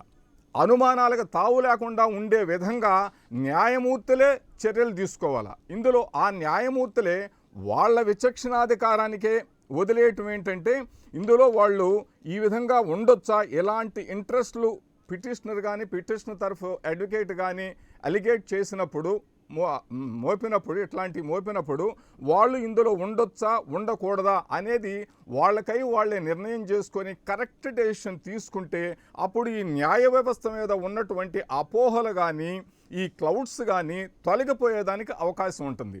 ముఖ్యంగా సామాన్య మానవుడికి న్యాయ వ్యవస్థ మీద అపారమైనటువంటి నమ్మకం ఉండాల. అలాగా ఉండే విధంగా ఈ హైకోర్టు ప్రవర్తించాల. హైకోర్టులో ఉన్నటువంటి జడ్జిలు వాళ్ళ విచక్షణాధికారం వాళ్ళు ఉపయోగించేసి సామాన్య జనానికి అందుబాటులో ఉండేట్టుగా, న్యాయం సత్వరం జరిగేట్టుగా, న్యాయం సమపాళల్లో జరిగేట్టుగా, అందేట్టుగా చూడాల్సిన బాధ్యత వాళ్ళ మీద ఉంది, సమాజం మీద కూడా ఉంది. ఈ ఇష్యూ ఇప్పుడు ఇక్కడ ఒక చిన్న డౌట్ చెప్పండి. మీకు అనుకూలంగా తీర్పు వస్తే న్యాయం జరిగినట్టు, వ్యతిరేకంగా తీర్పు వస్తే వాళ్ళకేదో ఉంది అన్నటువంటి ముద్ర వేయడం కోసం జరిగిన ప్రయత్నం కాదంటారు దీన్ని? కాదు, ఇందులో అనుకూలంగా తీర్పు వస్తుంది, వ్యతిరేకంగా తీర్పు వస్తుంది అనే విషయం లేదు. ఇక్కడ ముందుగానే తీర్పు ఏ విధంగా వస్తుంది, ఏ విధంగా రాదు అని యాంటిసిపేట్ చేసేదానికి అవకాశం ఏం లేదు. అది ఫ్యాక్ట్స్ మీద తర్వాత ట్రయల్లో జరిగేది కొంది, ఆర్గ్యుమెంట్ జరిగేది కొంది, బేసింగ్ ఆన్ డాక్యుమెంట్స్లో ఉన్నటువంటి విషయాల గురించి వాటన్నిటి మీద కన్సిడరేషన్లో తీసుకొని ఒక జడ్జిమెంట్ ఇవ్వటం అంటూ జరుగుద్ది. ఆ జడ్జిమెంట్ మాకు అనుకూలంగా వస్తుందా, మాకు వ్యతిరేకంగా వస్తుందా అని చెప్పిన ముందుగానే ప్రెడిక్ట్ చేయలేరు ఎవరు. కాబట్టి కాకపోతే పిటిషనర్కి ఎంతసేపటికి వాళ్ళు వేసిన కేసులో వాళ్ళకి న్యాయం ఉంది, ఇందులో న్యాయం జరుగుద్ది, మాకు అవకాశం వస్తుంది, మాకు న్యాయం జరుగుద్ది, ఇందులో మాకు ఫేవర్గా వస్తుంది అనేటువంటి నమ్మకం అనేది ఉంటుంది. ఏ పిటిషనర్కైనా ఉంటుంది. అదర్ సైడ్ పిటిషనర్ కూడా వాళ్ళకి న్యాయం జరుగుద్ది, వాళ్ళకి అనుకూలంగా వస్తుందని చెప్పే నమ్మకం ఉంటుంది. కానీ న్యాయాలు తేల్చాల్సిన విషయం కోర్టుది. ఈ కోర్టు న్యాయాలు తేల్చాల్సిన విషయంలో ఎలాంటి భేషజాలకి పోకూడదు. మామూలు కామన్ మ్యాన్కి కూడా అర్థమయ్యేటువంటి విధంగా న్యాయం సమపాళ్లల్లో దొరుకుతుంది, సమపాళ్లల్లో అందించగలుగుతాము. ఎవరికైనా, కోటీశ్వరుడికైనా, కింద స్థాయిలో ఉన్నోడికైనా అందరికీ కూడా సమపాళ్లలో అందించగలము అనేటువంటి నమ్మకం క్రియేట్ కావాలి కోర్టుల మీద. అది ముఖ్యంగా అన్నిటి మీద. వ్యవస్థలన్నింటిలో కల్లా జ్యుడిషియరీ చాలా పవిత్రంగాను, చాలా నీట్గాను, చాలా హుందాతనంగాను ఉంది ఇప్పటిదాకా కూడా. ఈ హుందాతనంగా ఉన్నటువంటి ఈ జ్యుడిషియరీని దీన్ని ఇలానే కాపాడుకుంటూ రావాల్సిన బాధ్యత మీరు పరీక్షిస్తున్నారా అని అడుగుతున్నా. ఏమండి, ప్రభుత్వం పరీక్షించాలనుకుంటుందా జ్యుడిషియరీ సచ్ఛీలతను గురించి అనుమానాలు రేకెత్తించడం? లేదంటే మీరు ప్రూవ్ చేసుకోండి అని మీరు చెప్తున్నట్టు అనుకోవాలా? కాదు, ప్రూవ్ చేసుకోమని చెప్పటం కాదు. ఇదిగో ఈ విధమైనటువంటి అనుమానాలు ఉన్నాయి అని చెప్పి ఒక అలిగేషన్ వాళ్ళ ముందు పెట్టడం జరిగింది. ఆ పెట్టిన దాని మీద అది నెక్స్ట్ స్టెప్ ఏముంది? ఇప్పుడు దాని మీద అయితే కొట్టివేయలేదు, తర్వాత కేవలం నోట్ చేశారు. దాని ఇప్పుడు మరి సుప్రీంకి వెళ్ళడానికి అవకాశం ఉందా మీకు? దాని మీద ఇప్పుడు చీఫ్ జస్టిస్ గారు ప్రశాంత్ కుమార్ మిశ్రా గారు ఇచ్చేటువంటి ఆర్డర్ మీద బేస్ అయ్యి ఇప్పుడు సుప్రీంకోర్టుకు వెళ్ళటమా వెళ్ళకపోవటమా ఏదో ఒకటి జరుగుద్ది. అంటే ప్రతి ఆర్డర్ కూడా స్పీకింగ్ ఆర్డర్గా ఉండాలి. ఆర్డర్ ఇవ్వట్లేదు కదా, ఇవ్వనన్నారు కదా, చివరి ఆర్డర్లో అన్నారు కదా. అది ఆయన అభిప్రాయం ఫైనల్ ఆర్డర్లో అని చెప్పానని అంటం జరిగింది. దాని మీదనే మళ్ళీ దీని మీద ఏమన్నా అభిప్రాయం ఏమన్నా మార్చి మళ్ళీ ఆర్డర్ ఏమన్నా పాస్ చేస్తారో లేదో చూసుకోవాలా. లేని పక్షంలో మరి ప్రభుత్వం ఇంకో వేరే స్టెప్ అయినా తెచ్చుకోవచ్చు, ఇంకో పిటిషన్ అయినా ఫైల్ చేసుకోవచ్చు అవసరం అనుకుంటే. లేదనుకుంటే డ్రాప్ చేయొచ్చు. అవకాశం ఉంది, పిటిషనర్కి ఎప్పుడూ అవకాశం ఉంది. ఒక పిటిషనరు న్యాయం కావాలని చెప్పి కోర్టు మెట్లు ఎక్కినప్పుడు అక్కడ సత్వరమైనటువంటి న్యాయం, సమగ్రమైనటువంటి న్యాయం, సమానమైనటువంటి న్యాయం అందుద్దనే భరోసా ఆ పిటిషనర్కి కలిగించాలి, ఆ పిటిషనర్కి ఉండాలి. ఆ విధంగా సమాజం కానీ కోర్టులు కానీ ప్రవర్తించాలి. రైట్. సో గుప్తా గారు ఏమండి, దీంట్లో రెండు విషయాలు మనం చాలా లోతుగా విచారించాలి. రాజ్యాంగబద్ధంగా ఒక పదవి అలంకరించేటప్పుడు, ఒక బాధ్యత తీసుకునేటప్పుడు ఏదైతే ప్రమాణ పూర్తిగా చేస్తారో, నేను భయము లేకుండా, ఫేవరెటిజం లేకుండా, నెపోటిజం లేకుండా నా బాధ్యతను నిర్వర్తిస్తాను అని అంత పెద్ద పదవికి ప్రమాణ పూర్తిగా తీసుకున్న తర్వాత ఆ వ్యక్తులకు స్వచ్ఛందంగా విరమించే అవకాశం ఉంటుంది. లేదంటే నాకు తెలుసు I'm pure, I can continue అనే ఆప్షన్ ఉంటుంది. రిక్యూజ్ అనే దానికి మీనింగ్ వాలంటరీ విత్డ్రాయల్, దాన్ని ఎవరో ఇంపోజ్ చేసేది కాదు. దీన్ని సున్నితంగా హ్యాండిల్ చేయడం అనేది న్యాయ వ్యవస్థలో చాలా కాలంగా జరుగుతోంది. కానీ ఇక్కడ ఏమంటే ఈ బరితెగింపుడు ఏదైతే ఉందో, ఇప్పుడైతే మన వైఎస్ఆర్సీ వాళ్ళు చెప్తున్నారో, ఇది రిటోరిక్ అండి. ఇదంతా అసలు విషయాన్ని పక్క తప్పించడం, సమన్యాయము లేదంటే కానీ న్యాయం జరిగినట్టు కనిపించడము, ఇవన్నీ fundamental. Justice is not only been done, it must appears to have been done. అసలు ఇక్కడ ఏం జరిగిందని 40-50 రోజులు విచారణ జరిగితే ఎప్పుడు ఏలెత్తి చూపించిన వ్యక్తులు తిరిగి విచారణ కమెన్స్ అయితే దాన్ని వెంటనే మొదటి రోజే ఆ పిటిషన్ తీసుకొని కోర్టు ముందర దాఖలు చేయడం, ఇంతకు ముందు లేని డౌట్ ఎస్టాపుల్ అంటారు. You ought to have raised with such doubts at the earliest point of time. ఆ విచారణ బిగిన్ అయినప్పుడు వేయాల. విచారణ బిగిన్ అయ్యి కొంతకాలం అవి జవాబులు అయిపోయి ప్లీడింగ్స్ అన్ని కన్క్లూడ్ అయిన తర్వాత ఇప్పుడు కాదు వేయాల్సింది. రెండు, ఇక్కడ పిటిషనర్ గా ఇప్పుడు ఏ వ్యక్తి అయితే పిటిషన్ వేస్తారో మెయింటైనబిలిటీ ఆఫ్ ది పిటిషన్ అంటాం. అసలు judge has not at numbered it because maintainability has to be seen. ఇప్పుడు ఈ పిటిషన్ విచారణ చాలా రోజుల క్రితమే షెడ్యూల్ అయింది. ఈ పిటిషన్ రెగ్యులర్ కోర్స్ లో పోయింటే ఆ మెయింటైనబిలిటీలో అబ్జెక్షన్స్ తీసుకోండొచ్చు. Every petition intended for audience, gallery అంటాం దీన్ని, gallery advocacy. It's not advocacy with an intention to get the thing done. Justice is adjudicated కాదు ఇక్కడ జరుగుతుంది. Everything is address to the gallery. ఇది ఎట్లా సెన్సేషనలైజ్ అవుతుంది, ఎట్లా how it is going to have the headlines, how it is going to become a sensational issue అనే ఈ రకమైన బాధ్యత రాహిత్యం. ఒక ఐఏఎస్ ఆఫీసర్ కూడా ఆమె శ్రీమతి శ్రీలక్ష్మి అఫిడవిట్ వేసేటప్పుడు కూడా షీ వాస్ ఏ డ్యూటీ. ఆమె ఏం ప్రామిస్ చేసింది, ఇది మెయింటైనబిలిటీనా కాదా, ఇలాంటిది మనం అడగచ్చా, at what point of time. అంటే ఈ బేసిక్ గా ఎవరు కోల్పోయినారు? ఒక చట్టం చేసి ఆ చట్టాన్ని జ్యుడిషియల్ రివ్యూకి సబ్మిట్ చేసిన తర్వాత కోర్టు స్టేటస్ కు ఇచ్చింది, వెరీ గుడ్. తర్వాత ఎంతకాలం జరిగింది? నెలలు జరిగాయి. కోవిడ్ వచ్చింది. ఇన్ని రోజుల తర్వాత ఇప్పుడు ఉన్నటువంటి మేల్కోవడం అంటే it is intended only for the purpose of sensationalising. ఇది 100% బాధ్యత రహితమైన వ్యవహారం అండి. రాజ్యాంగ బాధ్యత నిర్వర్తించే జడ్జిలు ఇప్పుడైతే నిర్ణయం తీసుకున్నారో వాళ్ళు they did the right thing. మూడో విషయం మీరు చెప్పారు కదా, ఇది మౌలికమైన అంశమా? 100% మౌలికమైన అంశం. ఎక్కడన్నా కానీ న్యాయము చేసినట్టు కాదు. మనం బ్రిటిష్ రిజిమ్ లో లేము. న్యాయము నిజంగా జరిగినట్టు కూడా అనిపించాలా. కానీ కామన్ ప్యారలెన్స్ టెస్ట్ అని మన ఫ్రెండ్స్ ఇంట్రొడ్యూస్ చేస్తున్నారు. సాధారణమైన వ్యక్తికి అనిపించాలంటే ఎంతమందిని సాటిస్ఫై చేయాలండి? Would it mean that I have to reason it out to everybody? నేను ప్రతి ఒక్క వ్యక్తి దగ్గరికి పోయి నేను ఈ విధంగా నిర్ణయాలు తీసుకున్నానని చెప్పేదని కుదురుతుందా? అలాగైతే జుడిషియరీ సర్వైవ్ అవుతుందా? ఏ ఐఏఎస్ ఆఫీసర్, ఏ గవర్నమెంట్ నిర్ణయం అయినా సర్వైవ్ అవుతుందా? ఏ ఒక్క జీవో అయినా సస్టైన్ అవుతుందా? ఇక్కడ న్యాయ వ్యవస్థకు ఒక తీరు, ఇక్కడ ఒక మౌలిక సూత్రం ఉంది కదా, అట్లా ఉండదండి. Everybody must be. ఇక్కడ ఒక మౌలిక సూత్రం ఏంటంటే ప్రభుత్వం గనక ప్రజలని సాటిస్ఫై చేయకపోతే, ప్రజలకు అనుకూలంగా లేకపోతే ఓడగొడతారు ప్రజలు.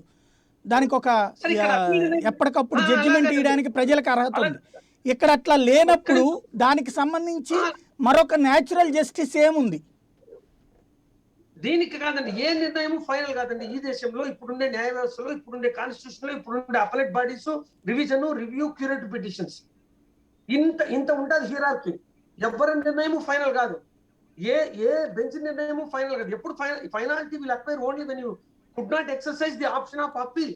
నేను అప్పీల్ వెయ్యను, దీన్ని రివిజన్ పోను, రివ్యూ అడగను, లేదంటే మళ్ళీ క్యూరేటివ్ పిటిషన్ వేయను, ఇలాంటివన్నీ అయిన తర్వాత ఫైనల్. ఇప్పటి వరకు జరుగుతుండే ప్రతి సెన్సేషనల్ ఇష్యూలోనూ క్యూరేటివ్ పిటిషన్స్ ఉన్నాయి, రివ్యూలు ఉన్నాయి, రివిజన్లు ఉన్నాయి, అప్పీల్స్ ఉన్నాయి. సో ఇక్కడ ప్రాథమికంగా మనకు అనిపించేది ఏమిటంటే ఈ petition it's not bona fide petition, with mala fide intention and with an agenda. వాళ్ళు ఇప్పుడు ఎవరైతే రెడ్డి గారు ప్రమోట్ చేశారు దీంతో ఏకీభవిస్తారా? కావాలని ఒక ఎజెండాతో మీరు కుట్రపూరితంగా వైఎస్ఆర్ కాంగ్రెస్ పార్టీ చేసింది లేదా ప్రభుత్వం చేసిందని? ఎలాంటి కుట్రపూరితాలు కానీ ఎలాంటి హిడెన్ ఎజెండాలు కానీ ఏమీ ఇందులో లేవండి. ముఖ్యంగా ఇందులో 5 కోట్ల మంది ఆంధ్ర ప్రజలు, 5 కోట్ల మంది ఆంధ్ర ప్రజలకు సంబంధించినటువంటి ఇష్యూ. ముఖ్యంగా ఈ ఇష్యూలో, ఈ కేసులో 3 పాయింట్లు ఇన్వాల్వ్ అయి ఉన్నాయి. 3 రాజధానుల విషయం ఒకటి, అభివృద్ధి వికేంద్రీకరణ ఒకటి, సిఆర్డిఏ రద్దు ఒకటి. ఈ 3 అంశాలు 5 కోట్ల మంది ఆంధ్రులకు సంబంధించిన విషయం కాబట్టి దీనిలో తగినటువంటి జాగ్రత్తలు తీసుకొని తగినటువంటి న్యాయం జరగాలని ప్రభుత్వం ఆశయం. ఆ బేస్ మీదనే, దాని మీదనే ప్రభుత్వం ముందుకు నడుస్తూ ఉంది. అందరికీ న్యాయం జరగాల, ఆంధ్ర ప్రజలందరికీ, తెలుగు ప్రజలందరికీ న్యాయం జరగాల అనే ఒక బృహత్తరమైనటువంటి ఒక విషయం మీద ఈ జగన్మోహన్ రెడ్డి ప్రభుత్వం నడుస్తూ ఈ విధంగా ఇప్పుడు ఈ కేసుల్ని ఎదుర్కోవటం జరుగుతూ ఉంది. సుమారు 100 కేసులు ఫైల్ చేస్తున్నాయి. ఈ 3 రాజధానుల విషయం కానీ, లేకుంటే అభివృద్ధి వికేంద్రీకరణ విషయం కానీ, ఈ సిఆర్డిఏ రద్దు విషయంలో కానీ సుమారు హైకోర్టులో 100 కేసులు ఫైల్ చేస్తున్నాయి. ఈ 100 కేసులను అఫ్కోర్స్ అంత కంబైన్డ్గా చూస్తున్నారనుకోండి. ఈ విధమైనటువంటి లిటిగేషన్లు ఒకదానికి ఒకటి లిటిగేషన్లు ముందుకు పెట్టుకుంటూ పోతూ ఉంటే ఈ గవర్నమెంట్ ఏ విధంగా సజావుగా పనిచేయటం జరుగుద్ది. సరే, సజావుగా పనిచేయటం జరుగుతూనే ఉంది, సజావుగా పని చేస్తూనే ఉన్నారు, సజావుగా సంక్షేమాలు చేస్తూనే ఉన్నారు, అభివృద్ధి కార్యక్రమాలు కూడా చేస్తూనే ఉన్నారు. కానీ ఇలాంటి పిటిషన్లు వచ్చినప్పుడు ఇవేదన్నా ఒక బయాస్డ్ ఆబ్జెక్ట్ తోటి వచ్చున్నాయి అని చెప్పినని పిటిషనర్కి కానీ, పిటిషనర్ అడ్వకేట్కి కానీ అనిపించినప్పుడు ఇలాంటి రెక్యూజల్ పిటిషన్లు వేయటంలో ఏమాత్రం తప్పు లేదు. ఇది న్యాయ వ్యవస్థని ఏదో అపహాస్యం చేసినట్టు కాదు, ఇది ప్రజా సంక్షేమం గురించి తీసుకున్నటువంటి నిర్ణయం. కృష్ణరాజు గారు, సాయి గారు, ఇక్కడ నేను ఒక 2 విషయాలు చెప్పాలనుకున్నానండి. ఒకటి, న్యాయ వ్యవస్థ మీద అనుమానాలు, లేకపోతే అపోహలు, లేకపోతే దుష్ప్రచారం చేస్తున్నది సామాన్య జనం కాదండి. న్యాయ వ్యవస్థలో అత్యున్నత స్థానాల్లో ఉన్నవారే న్యాయ వ్యవస్థ సమగ్రత మీద అనుమానాలు వ్యక్తం చేశారు. దాంట్లో భాగంగానే మీకు 2018లో మీకు 4 సుప్రీంకోర్టు న్యాయవాదులు అసాధారణమైన రీతిలో న్యాయమూర్తులు ప్రెస్ మీట్ పెట్టారు. జాతి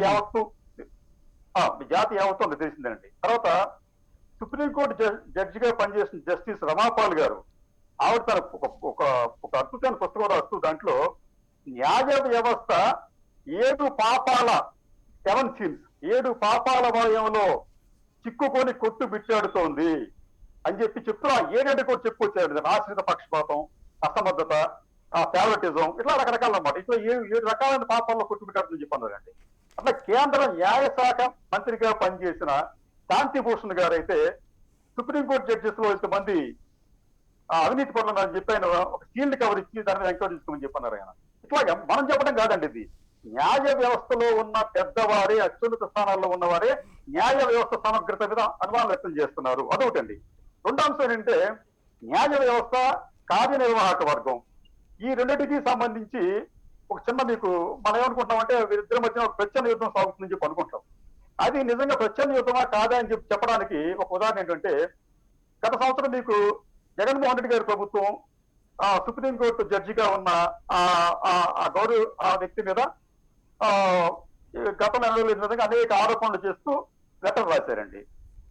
ఆ లేఖ మీద సుప్రీంకోర్టు వారు ఇన్నోస్ ఎంక్వైరీ జరిపించారంట. సరే ఇన్నోస్ ఎంక్వైరీ జరిపించి ఆ లేఖలో చేసిన ఆరోపణలో దేంట్లో కూడా నిజం లేదు అని చెప్పి తేల్చారంట. మంచిదే. అయితే ఇటువంటి తప్పుడు లేఖ రాసిన, అంటే ఆధారాలు లేవు కాబట్టి ఆరోపణ తప్పు కాబట్టి, ఇటువంటి తప్పుడు లేఖ రాసిన ఆ ముఖ్యమంత్రి మీద ఈ సుప్రీంకోర్టు ఎందుకు చర్యలు తీసుకోలేదు? తర్వాత అసలు నేను చేసిన దాంట్లో వాస్తవాలు ఉన్నాయని చెప్పాను అధికారికంగా రాసిన లేఖ అది జగన్మోహన్ రెడ్డి గారు. మీరు సుప్రీంకోర్టు వారు అసలు మీరు ఎప్పుడు విచారణ జరిపారు, మీరు సాక్షులను ఎవరు పిలిచారు, మీరు నన్నెందుకు పిలవలేదు అని ఇటువంటి ప్రశ్నలు వేయకుండానే ఆయన కామ్గా ఎందుకు ఉండిపోయారు? అంటే మీకు ఇష్టమైతే ఓ రకంగా, ఇష్టమైతే ఓ రకంగా ఉంటారా మీరు? న్యాయ వ్యవస్థ నిర్వాహక వర్గాలు అంటే రాజ్యాంగ వ్యవస్థల మీద అనుమానాలు, అపోహలు రావడానికి అబోధ కల్పనలు కాదండి. మీరే చేసుకుంటారు. అక్కడ కార్యనిర్వాహకం చేసుకుంటుంది, న్యాయ వ్యవస్థ చేసుకుంటుంది. అక్కడ నిజానికైతే ఈ రోజున జగన్మోహన్ రెడ్డి గారిని ప్రశ్నించాలి దాన్ని. ఏంటి నీ రాసినంత వాస్తవం, మీరు ఎందుకు దాన్ని కొట్టేశారు అని చెప్పి వాళ్ళు ఆయన ఫేస్ వేయాలి. వేసాడైనా ఆయన వేయలేదు, ఆయన పర్పస్ సర్వ్ అయింది. ఇన్నోస్ ఎంక్వైరీ అని చెప్పి సుప్రీంకోర్టు వారు ఒక ఎంక్వైరీ చేశారట, వారు పర్పస్ సర్వ్ అయిపోయింది, అంతా కామైపోయింది. మధ్యలో అమాయకు ఎవరండి? దేశ ప్రజల. కాబట్టి ఏంటంటే రైట్, రాజ్యాంగ వ్యవస్థలో ఉన్నవారు రాజ్యాంగ వ్యవస్థలో ఉన్నవారు సుబ్బారావు గారు విన్నారు కదా, ఏమంటారు? ఒకటి సాయి గారు ప్యానెల్లో ఉన్న వాళ్ళు చెప్తా ఉన్నారు. ఇక్కడ ఇది చాలా స్పష్టంగా న్యాయ వ్యవస్థ మీద గత 2 సంవత్సరాలుగా దాడి జరుగుతున్న విషయాన్ని మనం కూడా పరిగణలోకి తీసుకోకుండా ఇవి ఎంత మాట్లాడినా కానీ వేరే విధంగా ఉంటుంది. మనకి స్పష్టం, ఇందాక మిత్రులు చెప్పారు వాస్తవం ఏంటి, ఒక సుప్రీంకోర్టు జడ్జి మీద రాశారు, దాంట్లో బయటికి విడుదల కానివ్వండి డాక్యుమెంట్లు కూడా వీళ్ళకి వచ్చేసాయి. దాని మీద సుప్రీంకోర్టులో పిటిషన్ వేశారు, కంటెంప్ట్ పిటిషను. అటార్నీ జనరల్ గారు అనుమతి ఇవ్వలేదు. కాబట్టి ఒక ప్రాసెస్ నిజంగా కూడా ఇందాక రాజు గారు చెప్పింది వాస్తవం. నిజంగా అది అవాస్తవం అనుకున్నప్పుడు దాని మీద కంటెంప్ట్ ఆఫ్ కోర్టు చర్య తీసుకొని ఉంటే, లేదంటే చట్టపరమైన చర్యలు ఈ రాష్ట్ర ముఖ్యమంత్రి మీద తీసుకొని ఉంటే రెండోసారి ఇటువంటి పరిస్థితి ఉత్పన్నం కాదు. ఇంకోటి మనం వాట్సాప్ లో చూసాము ఏ విధంగా ఎంత దారుణంగా న్యాయ వ్యవస్థ మీద ఆంధ్రప్రదేశ్ లో వాళ్ళు వ్యవహరించారు. సిఐడి ఏ విధంగా వ్యవహరించిందో చూసాము. చివరికి హైకోర్టు రిజిస్ట్రారే హైకోర్టులో పిటిషన్ వేసుకొని రిట్ పిటిషన్ వేసి మాకు సిబిఐ ఎంక్వైరీ చేయండి అని చెప్పేసి చెప్పుకునే పరిస్థితి ఏ విధంగా వచ్చిందో మనం చూసాము. కాబట్టి ఇదంతా కూడా న్యాయ వ్యవస్థ తనకు అనుకూలంగా తీర్పులు రావటం లేదని చెప్పేసి అని ఒక కక్షతో ఇదంతా చేస్తా ఉన్నారు అనేది స్పష్టంగా ప్రజలు గమనించారు. ఇక్కడ ప్రభుత్వం కూడా గమనించాల్సింది ఏంటంటే, రాజ్యాంగానికి లోబడి చట్టాలకు లోబడి ప్రభుత్వం ఏ జీవోలు ఇచ్చినా ఈ కొట్టివేయబడవు. ప్రభుత్వానికి వ్యతిరేకంగా ఆంధ్రప్రదేశ్ హైకోర్టు మాత్రమే ఇవ్వలేదు, అనేక కేసుల్లో సుప్రీంకోర్టు మందలించింది. సుప్రీంకోర్టు ప్రభుత్వానికి వ్యతిరేకంగా ఇచ్చిన సంఘటన మనం ఇక్కడ గుర్తుంచుకోవాలి. కాబట్టి మీ సలహాదారులతో నువ్వు సక్రమంగా న్యాయానికి లోబడి రాజ్యాంగానికి లోబడి ఉండే జీవోలు కనుక ప్రభుత్వం తీసుకొస్తే న్యాయ వ్యవస్థ వాటిని కొట్టేసే అవకాశాలు ఉండవు.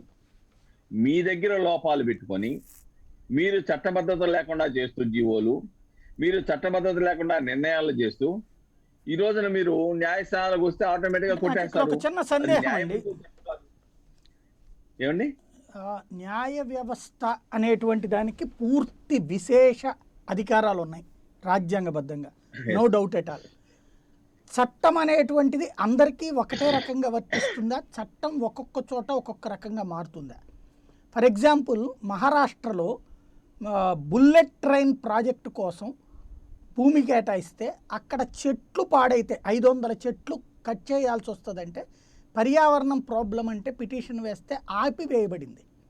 ఇక్కడ ఒక 55,000 ఎకరాలలో సాంతం 3 పంటలు పండేటువంటి పొలాలు, 22,000 ఎకరాల అటవీ భూభాగం తీసివేయబడింది. దీని మీద ఇక్కడ అప్పట్లో కంప్లైంట్స్ వచ్చినప్పుడు అసలు అది విచారణ అన్నటువంటి దాకా పోలా, నెంబర్ 1. రెండవది వచ్చేటప్పటికి మొన్ననే హౌసింగ్ స్కీమ్కి సంబంధించి ఏదైతే ఇళ్ళు, పేదలకు ఇళ్ళు అనేటువంటిది అంతర్జాతీయ ప్రమాణాలు పర్యావరణ ప్రమాణాలకు అనుగుణంగా ఉండాలన్నటువంటిది వచ్చింది. ఇక్కడ అదే పర్యావరణాన్ని ఈ ప్రాంతంలో దెబ్బతీసినటువంటి పరిస్థితి ఉంది. ఇంకొక అన్నిటికంటే విచిత్రం ఏంటంటే నిన్న శ్రీకృష్ణ కమిటీ ఇచ్చినటువంటి నివేదికలో చాలా క్లియర్గా ఈ రైస్ బౌల్ ఆఫ్ ఆంధ్రప్రదేశ్ మొత్తం ఒక చోట ప్రారంభమైతే ఆ చుట్టూతో ఉన్న భూములు ఆటోమేటిక్గా రాజధాని చుట్టూ ఉన్న పొలాలన్నీ కూడా పోతాయి. అది దెబ్బతింటది కాబట్టి ఆ ప్రాంతంలో పెట్టడం అనేటువంటిది మంచిది కాదు. కానీ ఆ ప్రాంతంలో ఉన్నటువంటి వాళ్ళకి ఎక్కువ ఇంట్రెస్ట్ ఉంటుంది, వాళ్ళకి జ్ఞానం కూడా ఎక్కువ ఉంది, చదువు కూడా ఎక్కువ ఉండటం వల్ల వాళ్ళు మెయిల్స్ ఎక్కువ పెట్టారు అన్నారు. అలాంటి పాయింట్స్ అన్నీ ఇక్కడ చట్ట ప్రకారం వేరుగా ఉంటాయా? ఒకటి సాయి గారు, దీంట్లో నిన్న విచారణలో కూడా చాలా స్పష్టంగా చెప్పారు. శివరామకృష్ణ కమిటీ నివేదికలోని అంశాలను ప్రస్తావిస్తూ గుంటూరు విజయవాడ మధ్య 52 దాంట్లో ఒకటే ఇచ్చారు. శివరామకృష్ణ కమిటీ చెప్పిన దాంట్లో అసలు పాయింట్ అసలు అక్కడ పెట్టద్దు అన్నారు. దాన్ని వదిలేసేసి ఆయనకి మెయిల్ ఇచ్చిన దాని గురించి పెట్టారనమాట. అదే 52% గుంటూరు విజయవాడ మధ్య, అలానే 7.7 అది మెయిల్ గురించి ఆయన ఓటింగ్ పెట్టలా, పోలింగ్ పెట్టలా. ఆయన మెయిల్ ఇన్ని వచ్చినాయని వచ్చిన మెయిల్లో ఇన్నని చెప్పాడు, చివరిలో ఉటంకించాడు. మెయిన్ అయితే అసలు మెయిన్ ప్రతిపాదనే అక్కడ పొద్దని దొనకొండ దగ్గర పెట్టమని లేదా నూజివీడి దగ్గర పెట్టమని, కృష్ణా గుంటూరు జిల్లాల మధ్యలో అస్సలు పెట్టద్దని చెప్పారు ఆయన. ప్రపోజల్లో చాలా క్లియర్గా అసలు శ్రీకృష్ణ కమిటీ ప్రతిపాదనే తోసిపుచ్చింది అప్పుడు ప్రభుత్వం, నారాయణ కమిటీ వేసింది ప్రత్యేకించి. అవును, ఇక్కడ ఒకటి సాయి గారు, సరే శివరామకృష్ణ గారు దేని బేస్ చేసుకొని ఇచ్చాడు ఆ రిపోర్ట్. టర్మ్స్ ఆఫ్ రెఫరెన్స్ లోనే ఇది ఉందండి. Sivaramakrishna committee terms of reference లోనే అడవులు దెబ్బతినకూడదు, పంట పొలాలు దెబ్బతినకూడదు, అర్బనైజేషన్ రాకూడదు, తర్వాత అక్కడ ఉండే ఏదైతే ఆ ఎన్విరాన్మెంట్ దెబ్బతినకూడదు అని టర్మ్స్ ఆఫ్ రెఫరెన్స్ లోనే సెక్షన్ 6 కింద ఇచ్చిన అపాయింట్ చేసిన కమిటీ స్పష్టంగా చెప్పింది. ఆ రిపోర్ట్ ని కంప్లీట్ గా బాధ్యత లేకుండా కొత్త రిపోర్ట్ ను సబ్స్టిట్యూట్ చేయడం అనేది ఇది అనైతికం. అప్పటికి అసెంబ్లీ తీసుకున్న నిర్ణయమో అప్పుడు ప్రభుత్వం తీసుకున్న నిర్ణయమో ఎవరు సమర్థించడం లేదు. Now it is put to scientific analysis. కానీ దాన్ని కంపేర్ చేసేట్లేదు. ఇప్పుడు ఇష్యూ వచ్చిందే అయి కదా, రాజధాని అని వచ్చినప్పుడు ఇవన్నీ వస్తాయి కదా ఆటోమేటిక్ గా. 100%. ఇప్పుడు శివరామకృష్ణ ఇచ్చిన రిపోర్ట్స్ లో, నారాయణ కమిటీ గారు ఇచ్చిన రిపోర్ట్స్ లో ఎక్కడ కానీ ఒకదానికొకటి సంబంధమే లేదు. అది అది అది సైంటిఫిక్ రిపోర్ట్. ఇది వచ్చేసి దాన్ని ఏమంటారు, interested report. It cannot be supported. Narayana committee report ఇచ్చిన అది వాళ్ళకి ఎక్స్పర్టైజ్ లేదు, నాలెడ్జ్ లేదు, ఉండేదంతా ఏదో అజెండా ప్రకారం ఇచ్చిన రిపోర్ట్. రైట్. సుబ్బారావు గారు, ఒకటి సాయి గారు, ఇక్కడ దీంట్లో మీరు చెప్పినట్టుగా శివరామకృష్ణ కమిషన్ కానీ లేకుంటే మిగతా కమిషన్లు కానీ ఈ మీరు చెప్పిన అంశాలని పరిగణలోకి తీసుకోమని చెప్పాయి. కాకపోతే ఇక్కడ ఏంటంటే అనేక అంశాలు జరిగినాయి. ఇక్కడ అసెంబ్లీలో తీర్మానం చేయటం, అలాగనే అసెంబ్లీ తీర్మానం బేస్ చేసుకొని కార్యక్రమాలు ముందుకు వెళ్తాం, ప్రతిపక్ష నాయకుడు హోదాలో ఉండే వ్యక్తి కూడా అమరావతిలోనే రాజధాని ఉండాలని చెప్పేసి అసెంబ్లీలో స్పష్టంగా చెప్పి ఒక 30,000 ఎకరాలు తక్కువ కాకుండా ఉండాలని చెప్పేసి ప్రకటించారు. ఇంకో తీర్మానం చేసింది కదా మొన్న చేసిందండి, మొన్న చేసి పంపింది. అదే అనేది చట్టం అనే అసెంబ్లీలో తీర్మానాలు మారుతా ఉంటాయండి. 2 రాష్ట్రాలు విభజించమని అసెంబ్లీలోనే తీర్మానించారు, విభజించడానికి వీల్లేదని అసెంబ్లీలోనే తీర్మానించారు. అవునవును, తీర్మానాలు మారుతాయి. విభజించద్దు అని తీర్మానం చేసినందుకు ఆపేశారా? పాలసీలు మారవండి. పార్లమెంట్ లో అయితే తలుపులేసి చేశారు, రాజ్యసభలో అయితే అయ్యా బాబు రాజ్యాంగ సవరణ చేయకుండా విభజన చట్టం రాదు అంటే అబ్బే అని దబాయించారు. కాబట్టి ఇక్కడ ప్రతిదానికి ఇష్టం వచ్చినట్టే వాదించకుండా ఇష్టం వచ్చినట్టే ట్విస్ట్లు ఇస్తున్నాం. నేను అనే పాయింట్ ఏంటంటే ఇవాల్టి రోజున ఈ న్యాయమూర్తుల వ్యవహారంలో నెక్స్ట్ స్టెప్ ఎలా ఉంటుంది, ఇప్పుడు ప్రభుత్వం తప్పు చేసినట్టు అనేటువంటి కాన్సెప్ట్ తీర్పులో పేర్కొనేదాకా ఆగాల. అంటే ఇక్కడ ఇందాక మీరు అన్నారు కదా, వాదనలు మొదట్లోనే ఎందుకు చెప్పలేదు అన్నట్టుంది. అదేవిధంగా ఇప్పుడు మొదట చెప్పినప్పుడు మెన్షన్ చేయాల్సిన అవసరం ఉందా లేదా, దీని మీద ఈ పిటిషన్ డిస్పోజ్ చేయకపోతే అది సహజ న్యాయం జరిగినట్టు అవుతుందా? ఇప్పుడు ఒకటి సాయి గారు, ఆల్రెడీ శ్రీలక్ష్మి గారు వేసిన పిటిషను దాని మీద పరోక్షంగా వారలుగా ఆల్రెడీ న్యాయమూర్తి, ప్రధాన న్యాయమూర్తి గారు చెప్పాల్సింది చెప్పేశారు. ఇప్పుడు కాదు కదా అక్కడ అనేది, మామూలుగా కొట్టివేయకపోతే పై కోర్టుకు వెళ్ళడానికి వీల్లేదు మీరు చెప్పినట్టుగానే, అప్పుడు సహజ న్యాయం జరిగినట్టు అవుతుందా పై కోర్టుకు వెళ్లే అవకాశాన్ని ఆపడం? ఒకటి సాయి గారు, ఎవరైతే పిటిషనర్ ఉన్నాడో పిటిషనర్ దగ్గర ఆల్టర్నేటివ్ రెమెడీస్ కూడా సుప్రీంకోర్టు వెళ్ళడానికి అవకాశాలు ఉన్నాయి. దాన్ని ఎందుకు ప్రిఫర్ చేయటం ఆల్టర్నేటివ్ లేదు? రెమెడీ వేరు. అప్పుడు ఏమంటారు, ఇప్పుడు ఇందాక మనం చెప్పుకున్నట్టు విభజన చట్టం లాగానే ఉంటుంది. ముందు ప్రిమెచ్యూరు, తర్వాత ఇంటర్నల్ జరుగుతుంది, ఆ తర్వాత అయిపోయింది కదా, ఇవాళ అడిగితే అయిపోయింది కదా అంటారు. ఒకటి సాయి గారు, అది సహజ గతంలో న్యాయమా? కానీ ఇప్పుడు ఇప్పుడు ఇప్పుడు ఇలాంటి విషయాల్లో న్యాయ వ్యవస్థ కూడా కొంత యాక్టివ్ అయిందనే విషయాన్ని మనం గమనించాలి. ఇంతకు ముందు అప్పుడు కొట్టేస్తే అయిపోతుంది కదా, తప్పేం లేదు, కోర్టుకు అధికారం ఉంది. ఇదిగో మీరు ఇట్లా వాదించడం తప్పయ్యా, ఇందాక నిన్న జడ్జి గారు అన్నట్టుగానే మేము కూడా జీతం తీసుకున్నాం కాబట్టి ఇట్లాగా అన్నటువంటి పాయింట్ అన్నట్టుగానే ఈ కారణాల మీద మేము కొట్టేస్తున్నాం, ప్రభుత్వం ఇట్లా చేయడం అవసరమైతే 4 మందలించచ్చు కూడా ఇట్లాంటి పిటిషన్లు ఇంకోసారి ఇవ్వద్దని, అప్పుడు సుప్రీంకోర్టుకి వెళ్ళడానికి ఆప్షన్ వస్తుంది కదా. అలా కాకపోతే ఈ ఆర్గ్యుమెంట్లన్నీ వినేసి జడ్జిమెంట్ ఇచ్చాక కనుక దీని మీద వెళ్లాల్సి వస్తే అప్పుడు సహజ న్యాయం జరిగినట్టు అవుతుందా?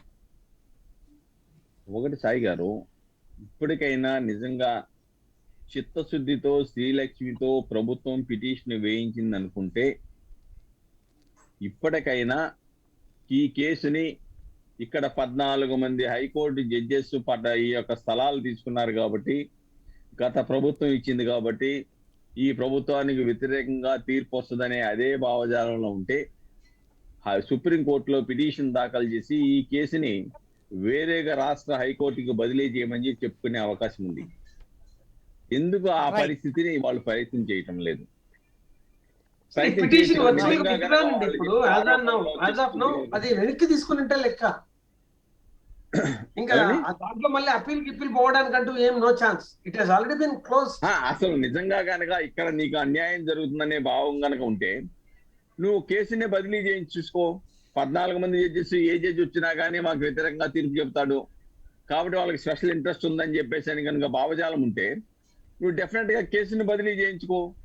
కానీ అక్కడ చిత్తశుద్ధి లేదు అనేది చాలా స్పష్టంగా అర్థమవుతుంది సాయి గారు. ఎంచేతంటే నిజంగా కొట్టివేయడం అనేటువంటిది చిత్తశుద్ధి కూడా అవసరమా లేదంటారా అంటున్నా నేను. కొట్టివేసేస్తే అదేంటనేది అక్కడ పైకోర్టులో అప్పీల్ చేసుకోవడానికి అవకాశం ఉంటుంది. అలా కాకుండా ఇప్పుడు పైకోర్టుకు వెళ్ళినా కింద విచారణ జరుగుతూ ఉండగా ఎట్లా అని అంటారు కదా. మెయింటైనబిలిటీ అండి, మెయింటైనబిలిటీ ఆఫ్ ది పిటిషన్ మొదటి డిస్కస్ చేయాలి. మెయింటైనబిలిటీ ఫస్ట్ అయ్యే వేసిన వెంటనే అది మెయింటైనబుల్ కావాలని చూసిన తర్వాత దానికి ఒక నెంబర్ ఇచ్చిన తర్వాత కౌంటర్ వేసిన తర్వాత జరిగేదాన్ని మీరు చెప్పే నిర్ణయం. ఇది అలా జరగలేదు.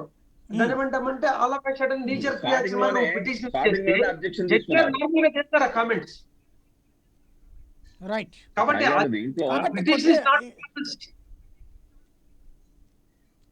స్టార్టింగ్ లోనే పైకోర్టుకు వెళ్ళడానికి ఉన్న ఆప్షన్ ఉన్నట్ట పోయినట్ట అసలు లేదండి. No chance of going to anywhere. ఇక్కడ అడ్జుడికేషన్ జరగలేదు. ఇక్కడ it was only discussion between counsel and judge. అది ఇట్ కెనాట్ అస్యూమ్ ది అది కాజ్ ఆఫ్ యాక్షన్ గానీ ఒక అప్పీల్ గానీ కాదు. అది పిటిషనేనా? అది పిటిషనా జనరల్ ఆర్గ్యుమెంటా? పిటిషన్ ఇచ్చినా కూడా ఆ పిటిషన్ నెంబర్ కాలేదు. పిటిషన్ మీద ఆర్గ్యుమెంట్ నచ్చిన తర్వాత ఆ పిటిషన్ అడ్మిట్ చేసుకోలేదు, డిస్మిస్ చేస్తున్నామని కూడా ఇవ్వచ్చు కదా, ఆర్డర్ ఇవ్వాలి కదా.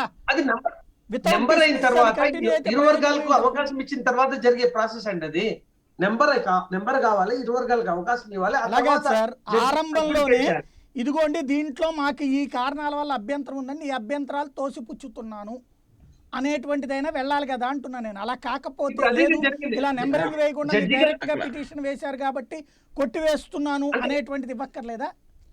లేదండి, maintainability first whether the petition is maintainable or not అనేది సెక్షన్ మామూలుగా రిజిస్ట్రీ తీసుకున్న నిర్ణయం. ఇక్కడ వీళ్ళు హాఫ్ అజార్డ్ గా ఇచ్చారు కాబట్టి ఈ చర్చ జరిగింది. లేదంటే కనుక కౌంటర్ వేసిన వాళ్ళు ఇరు వర్గాల వాదనలకు అవకాశం ఉండేది. నార్మల్ గా జరిగిపోయే విషయాన్ని అందుకే చెప్తున్నాం మేము. అందుకే ప్రజల ఆడియన్స్ కోసమో లేకపోతే గ్యాలరీ కోసమో చేసే ట్రిక్స్ ని ప్రభుత్వం చేయకూడదు, వేరే వాళ్ళు చేసిండొచ్చు. ఒక responsible IAS officer at not even party to this. Right. Final గా శివశంకర్ గారు ఏమంటారు? నెక్స్ట్ ఏం జరిగే అవకాశం ఉంటుంది అనుకుంటున్నారు? ఏం లేదండి, విచారణ కొనసాగుతుంది. ఆనరబుల్ హైకోర్టు వారు తన నిర్ణయాన్ని వెలువరిస్తారు. ఈ విచారాన్ని స్టాల్ చేయడానికి కోసం వేసిన ఒక కాగితం ఇది పిటిషన్. ప్రతి పిటిషన్ వేసిన దానికల్లా సమాధానం, దానికి జడ్జిమెంట్ ఇవ్వాల్సిన అవసరం లేదు. Whether the petition, the contention of the government representative is tenable or not అని చూసుకొని, మెయింటైనబిలిటీ ఉందా లేదా చూసుకొని అక్రాస్ ద బెంచే రిమార్క్స్ పాస్ ఆన్ చేశారు. వీళ్ళకి క్లారిటీ లేదు గవర్నమెంట్కి. ఎందుకంటే నాకు ఒక సామెత గుర్తుకొస్తుంది, తాటి చెట్టు ఎందుకురా ఎక్కామంటే దూడ గడ్డేయడానికి అని చెప్తారు. మా ఏరియాలో ఉంటుంది ఆ సామెత. ఏంటంటే వీళ్ళే న్యాయస్థానాల మీద బుర్ర చల్లుతారు. మళ్ళీ న్యాయస్థానం ఆ రకంగా ప్రజలకు ఉండాలని చెప్పి మేము వేసాము, ప్యూరిఫై చేయడానికి మేము వేసాము, ఆ ఇమేజ్ బాగుండాలని వేసామని చెప్తుంటారు. ఇది కరెక్ట్ కాదు. మనం ఏం చెప్తున్నాము, అది అంతా కూడా ప్రజలు గమనిస్తున్నారు కదా, ఏం చేస్తున్నాము, ప్రతిదీ చూస్తున్నారు, గమనిస్తున్నారు. కాబట్టి ముందు విచారణ కొనసాగాలి, దాని మీద ఎడ్యుకేషన్ జరగాలి. ఇది ఎన్నాళ్ళు నానుస్తారు? నాంచడం వల్ల ప్రభావం తీవ్రంగా పడుతుంది కదా, అభివృద్ధి మీద ప్రభావం తీవ్రంగా పడుతుంది సాయి గారు. ఇప్పుడు 3 రాజధానులు ఎక్కడా కట్టడం లేదు, అక్కడ కట్టడం లేదు. డబ్బులు ఎక్కడికి వెళ్ళిపోతున్నాయో తెలియదు. ఇంతకు ముందు వేగంగా డిస్పోజ్ చేయండి అని ప్రభుత్వం అడిగినప్పుడేమో ఇక్కడ లేట్ అయింది. ఇప్పుడు వేగంగా ప్రభుత్వం ఏమో పిటిషన్ వేసినప్పుడు ఈ పాయింట్ వస్తుంది. అంటే గతంలో అంటే కరోనా రావడం అనేక కారణాల వల్ల అర్జెన్సీ ఏముందన్నారు. అంటే ఇప్పుడు ఒక్కొక్కరు ఒక్కొక్క వ్యూ పాయింట్ తీసుకుంటారు సాయి గారు. ఇక్కడ ఇప్పుడు ఫర్ ఎగ్జాంపుల్ గవర్నమెంట్ పాలసీ మీద ఒక పాలసీ తీసుకునేటప్పుడు ఆ పాలసీ మీద ఎవరైనా పిటిషన్ వేసినట్లయితే జడ్జి వ్యూ పాయింట్ ఒక్కొక్కరు ఒకలా తీసుకుంటారు. దాన్ని మనం ప్రశ్నించలేము. అయితే ఇప్పటికి ఆల్రెడీ 2.5 సంవత్సరాలు అయిపోతుంది. ఇంకెన్నాళ్ళు ఇది నానుస్తాం? రాజధాని లేని రాష్ట్రంగా ఎన్నాళ్ళు ఉంటాం మనం? ఇది జరిగిపోవాలి, ఈ రథం ముందుకెళ్ళాలి, ప్రోగ్రెసివ్ మూవ్మెంట్ జరగాలని కోరుకోవాలి. కానీ మళ్ళీ మనమే అడ్డుకట్టలు వేసి మనమే దాన్ని ఒక లీగల్ లిటిగేషన్లో ఎక్స్పర్ట్ అండి. వీళ్ళు చట్టాలు సరిగ్గా చేయరు, దాన్ని తేడాగా జడ్జిమెంట్ ఇస్తే ఆ జడ్జిలు సరిగ్గా జడ్జిమెంట్ ఇవ్వట్లేదు అని చెప్తున్నారు. ఈ డబల్ స్టాండర్డ్స్, డ్యూయల్ స్టాండర్డ్స్, తరువాత ఏంటంటే న్యాయ వ్యవస్థని ఆ రకంగా ఒక బట్టగాల్చి ఇసిరితే ఆళ్ళు తుడుచుకుంటారులే అన్న ఆలోచనతో మాట్లాడడం, ఇవి మానుకొని ఆ న్యాయ వ్యవస్థ దాని పాత్రను దాన్ని ఇచ్చేటట్టు మా ప్రభుత్వం ఉండాలండి. ప్రభుత్వమే ఆ పని చేయకూడదండి, ప్రభుత్వమే ఆ పని చేయకూడదు. ఒక మంచి చట్టాన్ని బాధ్యతారహితమైన ధోరణితో దెబ్బతీస్తున్నారేమో అనిపిస్తుంది నాకు. ఒక మంచి చట్టం, డిసెంట్రలైజేషన్ అంటే ఒక మంచి చట్టం, జోనలైజేషన్ ఉంది, డిసెంట్రలైజేషన్ ఉంది, డెసిషన్ మేకింగ్ లో ఒక హీరార్కీ ఏర్పాటు చేశారు, మంచి ఆలోచనతో చేసిన చట్టము ఈ దూకుడు చర్యలతో అసలు విషయం పక్క పెట్టిపోతాను. ఇట్స్ వెరీ వెరీ మర్చిపోయినట్టున్నారు ప్లీజ్ సార్. ఆ చట్టం కొట్టివేయబడితేనే ఇప్పుడు అప్పీలు. నేచురల్గా అసలు ఈ చట్టం very decent piece of legislation, unfortunately దూకుడు చర్యలు. అదే సార్, ఇప్పుడు అలా కాదు, రాజధాని అంటే అమరావతి అంటే ఏంటో ఇవాళ వరకు ఒక లెక్కే లేదు. 29 గ్రామాలను ఒకసారి, 2 జిల్లాలను ఒకసారి, ఇట్లాంటివన్నీ లేవు. అసలు అక్కడ ఒక స్పష్టతే ఉంది అమరావతి అంటే. అట్లాంటి ఏం చర్చ జరగట్లా. మనం ఎంతసేపటికి కూడా మిగతా చర్చ నడుస్తుంది. అమరావతి 29 గ్రామాల లేకపోతే 2 జిల్లాల, సిఆర్డిఏ పరిధా, అవి ఏం తేల్చుకోలేదు. వికేంద్రీకరణ అట్లాగే అమరావతిలోకి ఏం కలిపాం, ఏం తీసేసాం అది తెలవలేదు. ఏది నోటిఫై చేసాం, అక్కడ ఉన్న మున్సిపాలిటీలు, పంచాయతీలు రద్దు చేసామా, కార్పొరేషన్లు రద్దు చేసి ఒక నగరంగా పెట్టామా, ఏమీ లేదు. బట్ అంతా ఉందని మనం అందరం ఇప్పటికి కూడా వాదిస్తూ ఉన్నాం, దాంట్లోనే చర్చించుకుంటున్నాం. ఎక్కడికి వెళ్తున్నాం మనం? సిఆర్డిఏ చట్టం రద్దయిపోయింది, అమరావతి మెట్రోపాలిటన్ ఏరియా అదే అనేది దాన్ని రద్దు, అది స్టే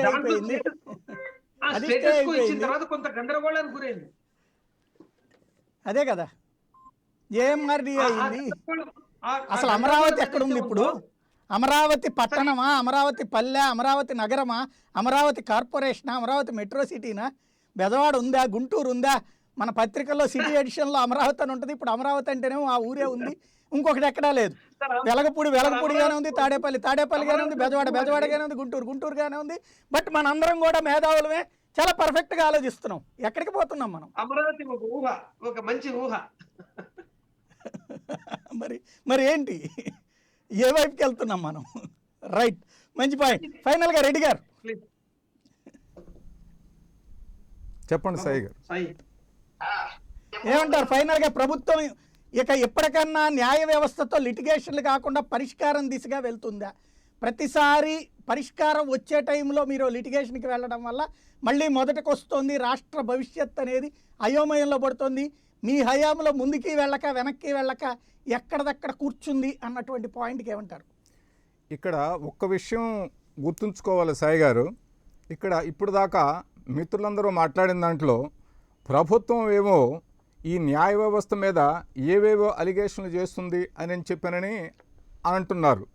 ఇది ఇక్కడ ఒక ఆంధ్రప్రదేశ్లో జరిగే విషయమే కాదండి. ఇది ఆంధ్రప్రదేశ్లో ఇప్పుడున్నటువంటి సిచ్యువేషను, ఈ 3 రాజధానులు, ఈ అమరావతి, దీని గురించి జరుగుతూ ఉంది.